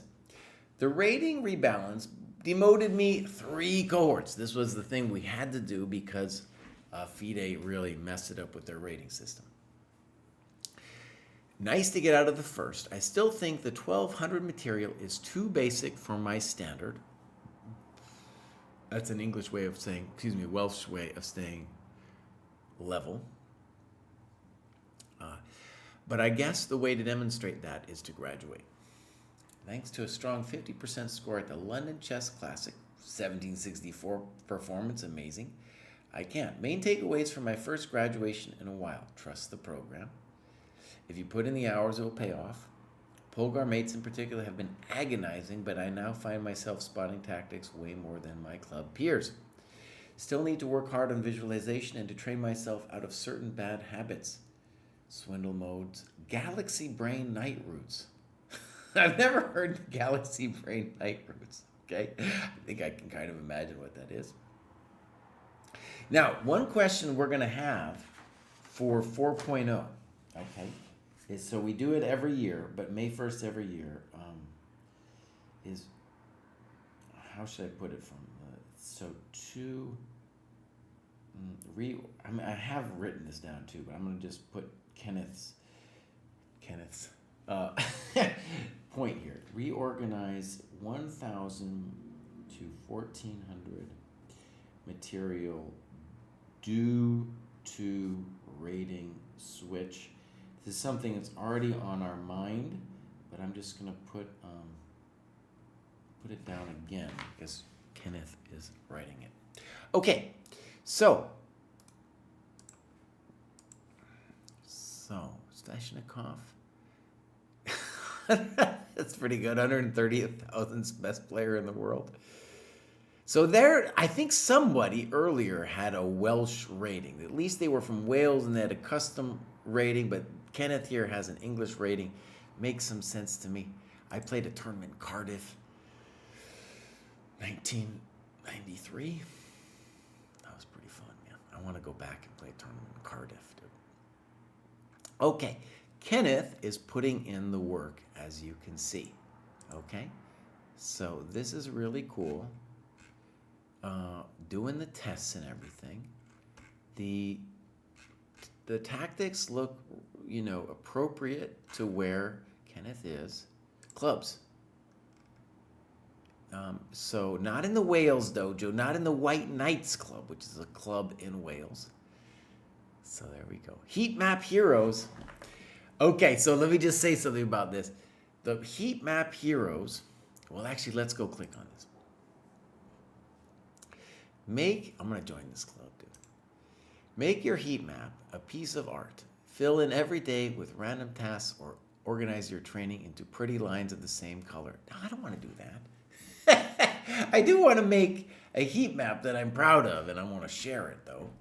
Yeah. It's basically, to my mind, if we're going to do a heat map hero, it's just every day, We're doing it every day. So I think we're going to we have a lot of people already in this thing. That looks pretty cool. A Wild XO, thank you for being here. All right, back to the front. Here's Kenneth. And we go over here. Boom. If he hadn't told me how to pronounce it, there's just no chance, dude. Not a chance. All right. So this is Mark Osborne, played fairly recently against Kenneth. Do we have times? No times. Again, you guys, you can do the times. It is possible. So game review. Mark reviewed. All right, here we go. All right, It's funny, actually. I'm looking at the layout, and it looks almost like I have an eval bar to the left, but that is actually the up and down for the left-hand side there. I should fix that. Buddy. So, let's go here. No, I make a minor fix. So, boop. Sometimes I use this layout thing for other purposes, which I should never do. Oh, shoot. It's not letting me do anything. There we go. Just get this organized, buddy. There. I'm a computer genius, is who I am. All right. So, here we go. A win in my usual style. Win a weak pawn, see at home. Rest trades, miss some stuff. Okay, so slightly lower opponent. So far, so good. Okay. So he's following this C-League course. B3, let's just say in general, not a correct move because the bishop is already out, but okay. Doesn't make much sense. C4, fine. E4, okay. And now we have a very typical King's Indian position. Yeah. A lot of games in Zurich 1953 will look like this. It's unclear if the bishop on B2 wants to be there. Rook D1, I like knight C3 better. Okay, there it comes. So now it's unclear, for example, if the rook really wants to be on D1. Yeah, good move. I don't like that move. In postmortem, I remarked I don't see the point of provoking F3. I'm a little bit more sympathetic now. I definitely think F3 is fine because you're dominating the knight on F6. So I think this is fine. And now you play knight DE2. Looks fine. Very simple for Mr. Temple. Okay. You talk about bishop C8, but we gotta like white in that position. We gotta like white. Yeah, for sure. So, bishop F8, and now you miss knight B5. Right. So, A3. Now I'm worried about queen B6. And there it is, queen B6. So good notes. Queen C8, poor. Not only does he miss the tactic, but he's playing for like bishop H3, which is like we should beg him to go play bishop H3 to exchange our bishop on G2. So knight B5, a move too late. Now there's a much better option. Okay. So he talks about knight FE4. That looks like a problem. So interestingly, like when he only when he played queen c8, we're no longer hitting the queen, did you find knight b5. And I like your notes. Knight a4 looks great. These are great notes, by the way. Now I think your position is massive. I mean, I would say it's got to be winning. It's just got to be. b4, okay. I don't know what else he's going to do. That looks evil.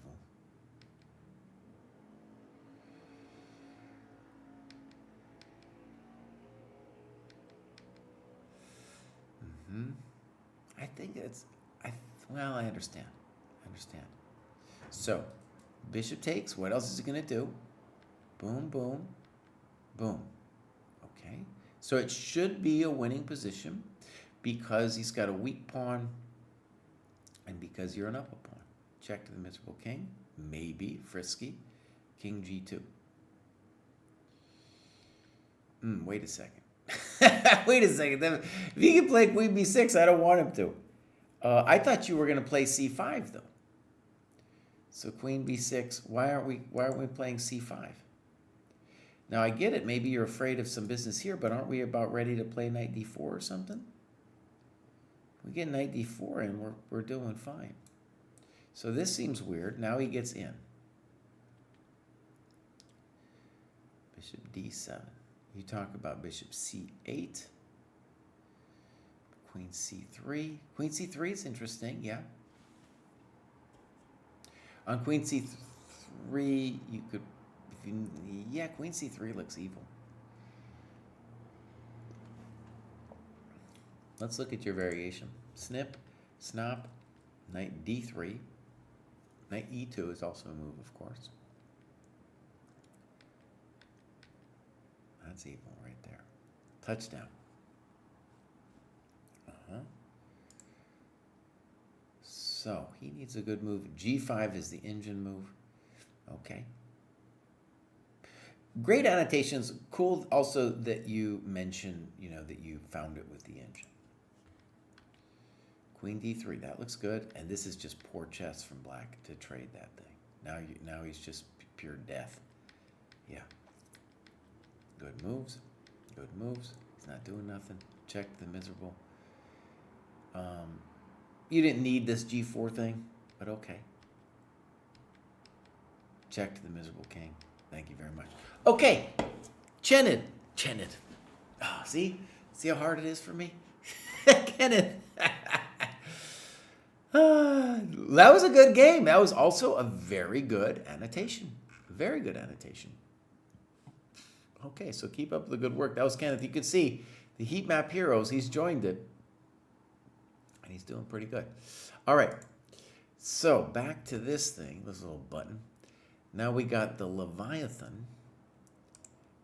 Back after a month hiatus, terrible OTB, motivated to put in the work. Dude, these people are ready to, they're ready to go. They're ready to go. All right. Here is Leviathan. 14-12, actually is ready to graduate again. You could see there's his month break right there. Otherwise, this looks like he could join the heat map heroes again too. From India. Now, Leviathan, I have a favor for you. We're going to see actually if you've got a club in India there. I want, if I can, I just have a request. If you could create an India club, dude. You could create an India club. That would be amazing. I think, yeah, I want some access. I want some people in India to discover the dojo, man. Yeah, and then of course you could do your own city and stuff. One of the things we discovered, we were looking at who watches the YouTube videos, and when we began the dojo ages and ages ago, it was mostly like U.S. and then a bunch of Europeans. But then with the Indian chess boom, Indians by far are the people who are watching the YouTube vids, by far. And so it's cool. Finally, now we're going to see some people from India doing the work in the program, like yourself. Okay, let's see if we got a game here. We got loads. All right, so this is 60-30. Let's give this a click. Boom. So this is an OTB. Do we got some times? We don't. Again, you can put in the times. It is a cool thing. Let's hit this game review. There we go. Fine. Weird. Right? Weird. Absolutely. Looks dubious. One of the things, I don't know why Chessable takes so long to put my course out, But anyways, one of the things I talked about there was just that at this level, the most common thing that's going to happen is people giving you time, like Bishop E7 is giving you time. And then it's going to be the challenge for you to take advantage of it, right? So, correct, Queen B6, Rook E1, beautiful. All right, now we got dojo repertoire. Now, here's a funny thing about H4, though, that we should talk about. I don't think it's a bad move, but what I want you to see is that the primary intention with H4 is to get out of the way of knight E7, to stop knight E7, knight G6. And it's not clear that H4 is doing that here. Now, do I have necessarily a better move? First of all, I want to go back here for a second and stress something. In this position after Queen B6, it would be very strong to now take. And if you do the dojo repertoire, one of the things we can say, for example, is a very common mistake is queen b6, bishop d3, bishop d7, dc, and this is known to be better for white. That's one of the things in the repertoire. So then when we get this position,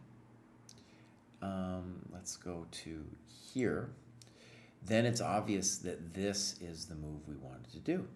And notice it's just like pure pain here. And we don't have to play b4 right away. If we want to, we can play this move first. You know, there's no this because of that. So we're doing great.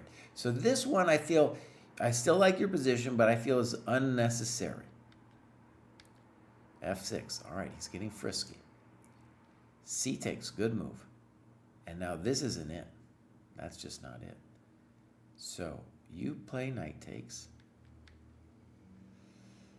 And black is about to blunder. And so knight e5. I'm just looking at some stuff here.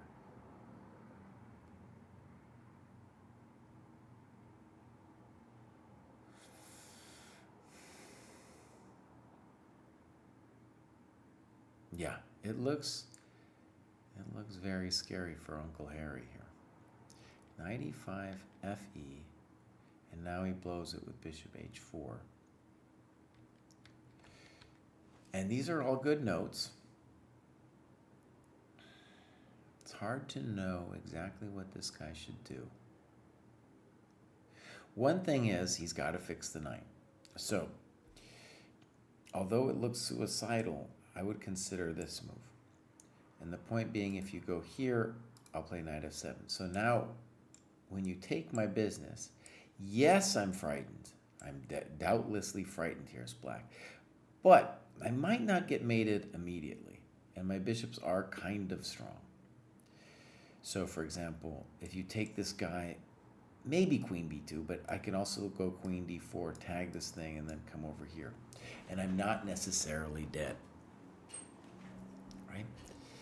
So, I want to say I appreciate, though, that you really looked at the different moves for black, because that's the kind of thing that we want to do in this position. Also notice that for me, knight h6 has got to be the main question, right? It's got to be. Also, if you could play, if you were terrified of that variation, you could do the seemingly suicidal queen h, or castles long, and then knight h6. But the main point is the knight's got to get fixed. It's got to get fixed. All right, here we go. Snip, boom. Thank you very much. Welcome to the dojo. Now it's a matter of technique. That looks good. That isn't it.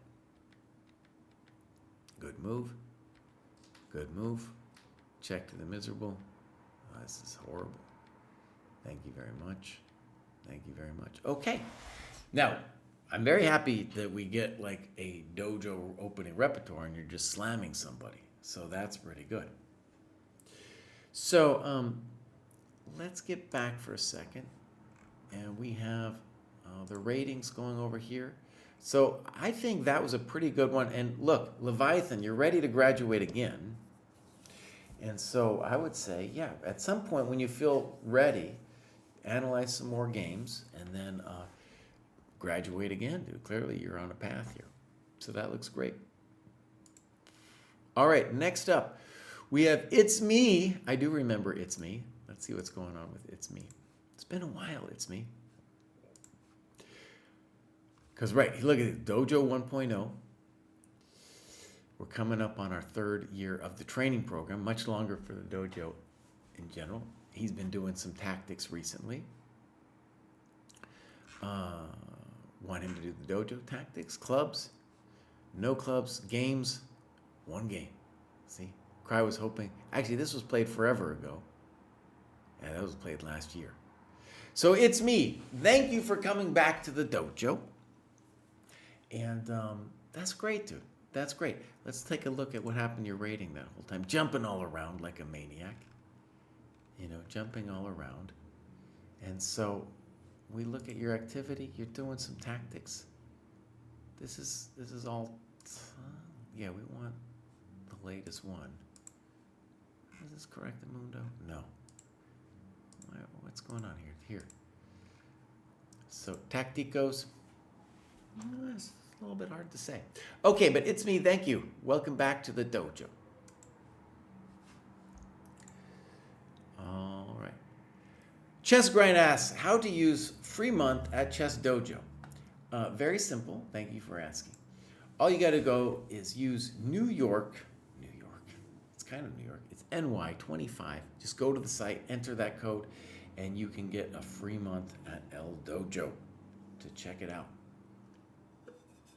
And we're hoping, once you see that heat map and start doing the work every day, that you will stick around. Next up, we have, I don't know how to say it. Let's call him Ben. Next up, we got Ben. Ben might just be joining us here recently. Joined fairly recently, up to 1352. Hasn't done much of anything yet, though. Right. So, Ben, welcome to the dojo. We're hoping to see some stuff in here. We're hoping to see some stuff, some games, but I'm sure you're just beginning your dojo quest, and we'll see more from you later. Next up, we have Greek. Greek. Let's see what's going on. Oh, wait, we're going to first click over here. I haven't used the program so much in recent years, but suddenly I was over 1,600 FIDE. Polgar mates were useful, and I plan on being more active and reaching 1,700 FIDE in 2025. That's a great goal. That's a great goal. Okay, let's open this up. Actually, I already did.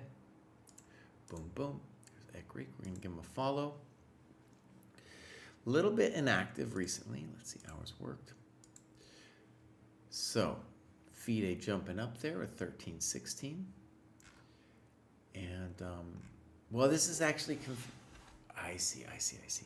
Not 1316, because, see, this is this is an example of where the FIDE ratings are so strange now. He's up to 1,600, but that's only normalized to 13 because of their weird thing that they did.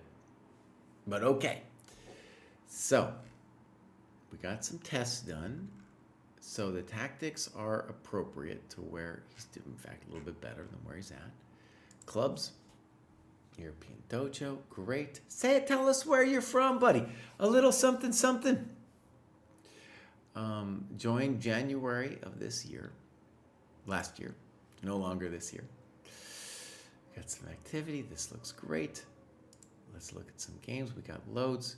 Here's Greek, and we'll click on this bad boy. So, do we got some times? We do. Take a look. So,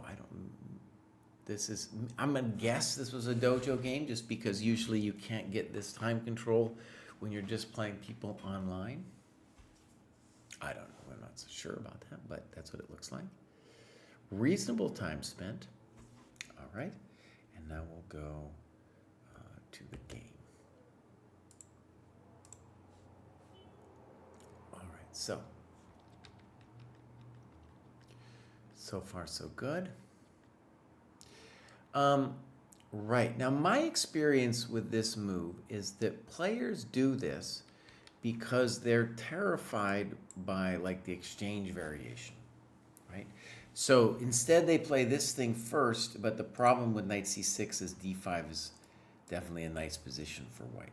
It's not the end of the world or anything for black, but it's a nice position for white. Okay, now we're back into the main line here. d5. In fact, this is kind of, actually, bishop e3 is interesting.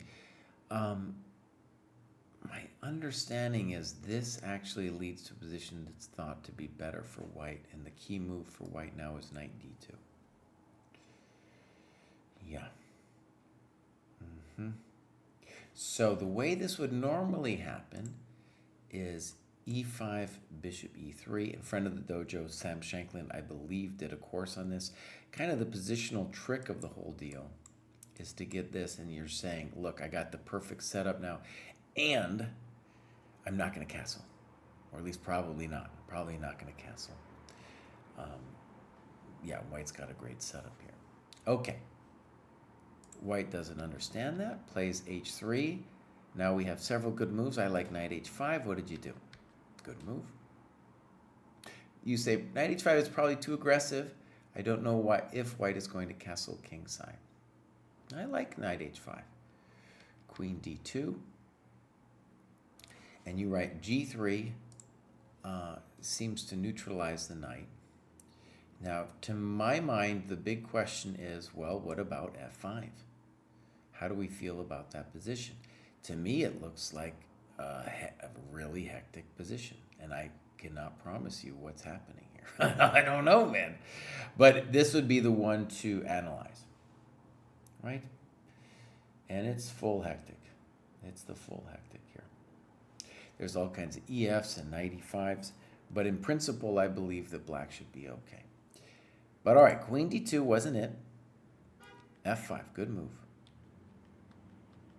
Bishop h6, that wasn't it.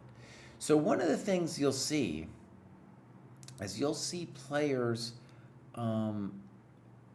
wanting to trade off that bishop on g7 because they think that they are going to mate you. But in fact, it is our side of the board over there. There's no mate or tato for us, for them. No way. Yeah. So you talk about a couple things. Knight f6 seems very reasonable to me. You played queen e8. Maybe. Now, queen e8, I'm nervous about the knight b5s of the world. Yeah. Right. I still, by the way, we got to say here that we love your position.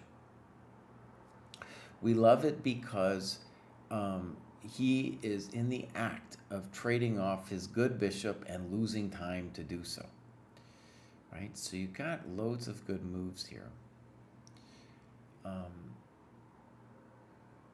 And you say knight g6, queen g5, but I still have to trade queens. I don't think that's true.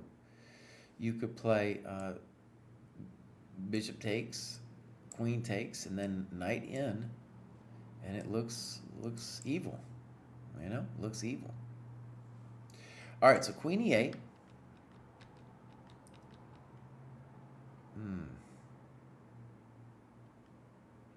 Well, it seems that knight c7 is not the best for white. And you talk about knight b5 here, but there's other moves. He doesn't have to move the knight right away, because he can always, if he needs to escape, he could go through e6. Maybe. I don't know. Bishop d3 scares me here. No, bishop d3, just play e4. Okay. Oh my God, this is messy. And black has a really strong attack. Okay. I mean, let me put it this way. If you're going to play knight b5, if you're going to do it, you should play knight c7. All right, so this guy wants to weenie it out.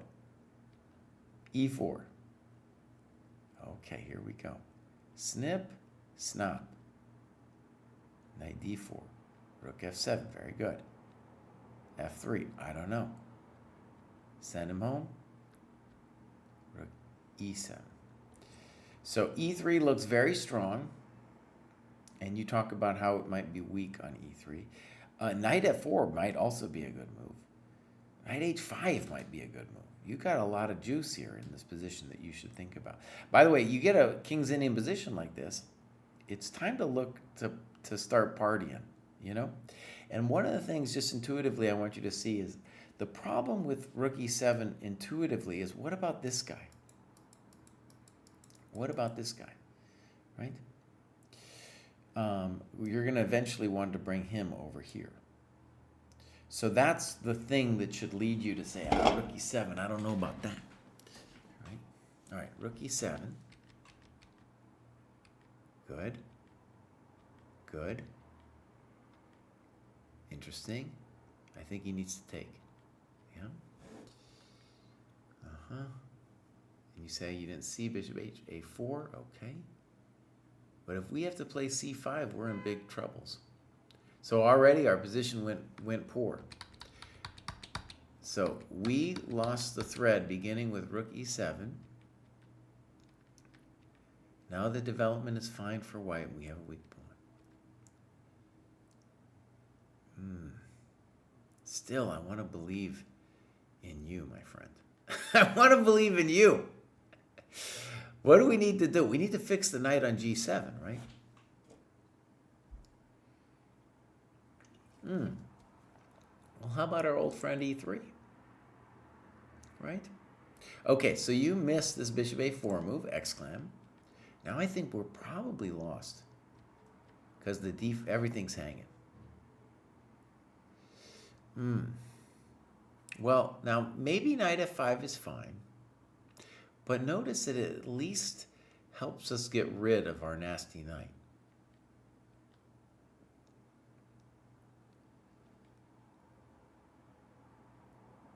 Rook e3.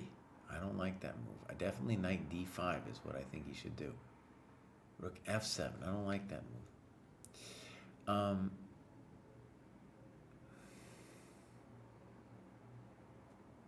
What do you need to do? You need to find a way to activate your knight, right?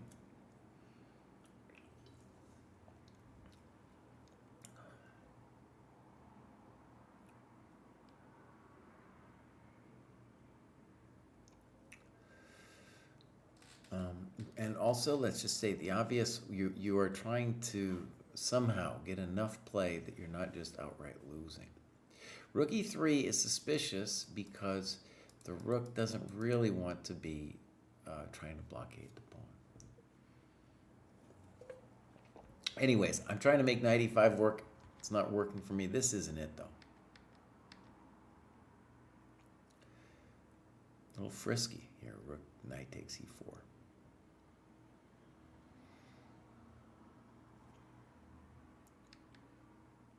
Passive.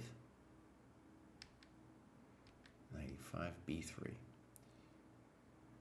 And then you just resigned or something. I mean, it is bad. So we go back. I just want to stress here, it's not time to resign yet. Maybe it is. Maybe it is. But if we just, let's just see for a second if we can mess with him. King g7, king f2.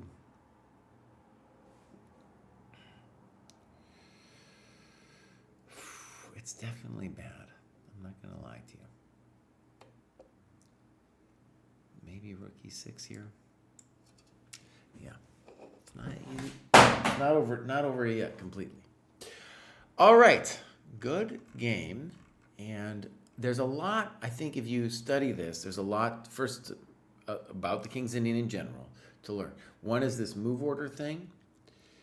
The next is knight d2 is strong there. And knight h5 is a very interesting move.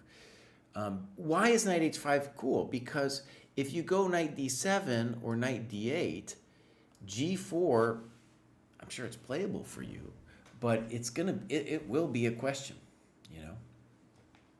All right, my friends, let's continue over here. We'll go grad show. This is a bit of a long show, man. So, all right. Boom, boom, boom.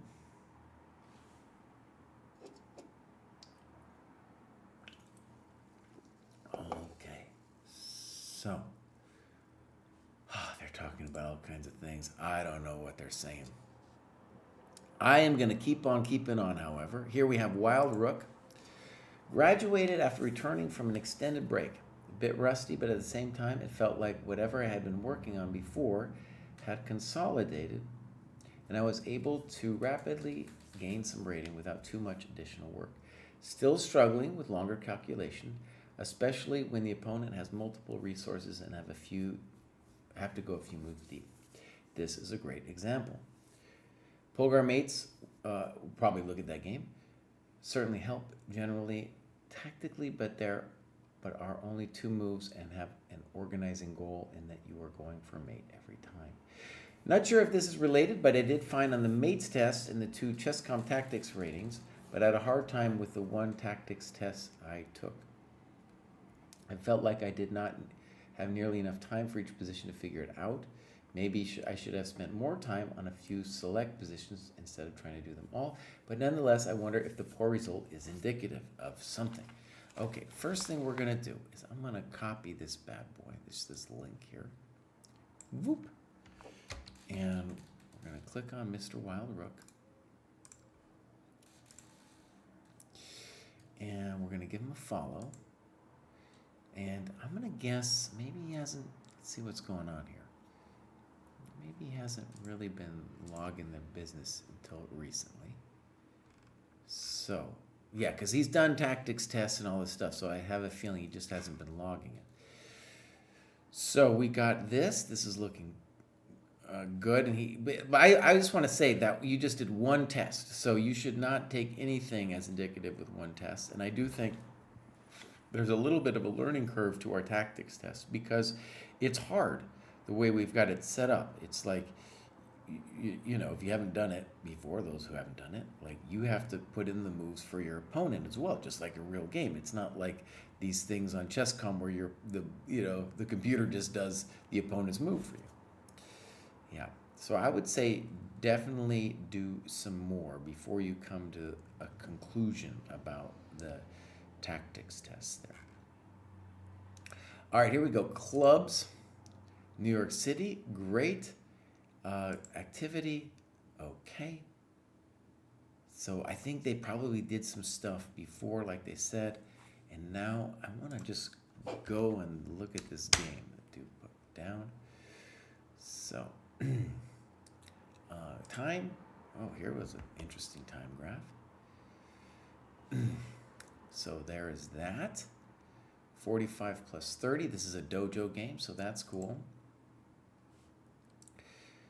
So, that's what they're saying over here. Wait, Kraai, go back to Grad Show. So we're looking in particular at move 11. We're going to look at the whole game, of course, but we're looking at, in particular, move 11. Okay. Okay. Little controversial. Bishop d3, I don't like it. Bishop g4. And now you're doing great. D4 is a weakness. Bam. He's lost time. You're doing fantastic. Bishop e3, you got a lot of good moves here. Did you play e5? Knight e4, kind of weird. This was a move I knew could be dangerous in such positions, so I considered it first. Oh, look at that, e5. I get two exclams here. I think he's toast after e5 too, by the way. I don't think, well, I'm not 100% on it. I just know that it's going to be bad news for him, right? Quick note. As this course, hopefully it'll come out someday. We'll figure it out. But the thing about you playing these guys, the thing will come up again and again is they are going to give you time, and then you thinking about, like, how do I take advantage of it? That's going to be like your number one path to improvement from here to 1800, because they will continue to give you time. C5 gave you time, for example. They will continue to give you time, and then you need to learn how to take advantage of that. Okay, so e5, good move. Knight e4. It seems like he should at least equalize now. Maybe bishop takes is a little stronger. Okay, castles. Knight c6, and you say white is a little bit better. Maybe. Rook fd1. Queen a5, and now he loses his mind, h4. Let's read what you write. I was starting to have time pressure here a bit and ended up going with the best improving move that I could find. I concluded that I could ignore his pawn push. Absolutely. So, by the way, this is a pretty tense position. I think on queen a5, the move that might scare me would be, I don't know, a3. I can take the pawn on b2, right? So, queen a5 is an interesting move. You talk about bishop d2, you just take it, though. Rook a b1. But on rook a b1, can't you just take the thing? Right? That would be my little question for Mr. Bobestian in any case. Wild Rook says, if I scroll back, I can see some of the heat map. He was off a couple months. Makes sense. Okay, so h4, I think you're absolutely correct. This is not correctamundo for white. One of the reasons I wanted him to take with the bishop earlier, too, is I'm not clear that that bishop on d3 is as cool as he thinks he is. Good move. h5. Probably superficial. Now you play queen b4. You're talking about being low on time. In terms of just the analysis here, I think we want to look at a move like rook d7. I don't know why we want to exchange queens, right? Exchanging queens suggests that you feel that you are, worried about him mating you or something. He's not going to mate you. And rook d7 also, hidden in a hidden way, threatens bishop takes b2. All right, here we go. HG, HG, queen f3. The guy doesn't want to exchange queens. I don't like that. Yeah. We just need a way to defend our b pawn, like rook a b1, and maybe black is going to have some questions. Because maybe the bishop will come to e4, and maybe it'll be strong when it comes to e4. Queen b4, knight b4, bishop e4 is also maybe a hassle in the castle. All right, queen f3. Bishop b2. I just want to say queen b2 definitely looks like the correct thing here, or at least the first thing to think about. That's hot. Bang! Good move. Yeah. So good analysis, and queen b2 looks like, the thing we would normally do. All right. So bishop b2. Now I'm a little scared about rook a b1. Queen a3, but yeah. What is he doing? He's trying to mate you or something? What is he doing, man? Yeah, that isn't it. Thank you very much. Simple chess. He's trying to mate you. You aren't going to get mated. Beautiful. Now, one of the things I want you to see about that is you're playing against somebody online who is playing for silly tricks, right? And this is what it looks like, right? This is what it looks like when we play against someone like that. They give us time, and then they play for silly tricks, usually losing more time. Okay, well done. All right, they're shouting at me on the Discord, so I just want to see what's going on. Okay, I think I can wait for that. All right, so Kraai, you need to go back to grad show. We're up to Dr. Hillbilly. We have, oh my gosh, you guys, this is our final one for the day. We made it. We made it. Let's go look at Dr. Hillbilly. I didn't think I was going to make it. This is such a long show today, man. Dr. Hillbilly, let's give him a follow. And dude is not quite there with 1278. And they just joined, so there probably is not going to be anything going on here. 50 plus, great. I'm in that one. And games, no games. So, my friends, we have reached the end of this fine show. I have to do a makeup show for the under 1,000 because I should have done it yesterday. Oh, look at how long that is. This is going to be brutal. Going to be brutal. Heir apparents there. Some famous people I can already see. Ultra Slarkin is also there. So we're going to have a good show at some point. When will I make it? I don't know. I think tomorrow we're doing some podcasts and stuff, so I don't know if I will be able to arrange it for tomorrow. But I obviously want to get it done before next week. So, that was a good show, though. 2+ hours.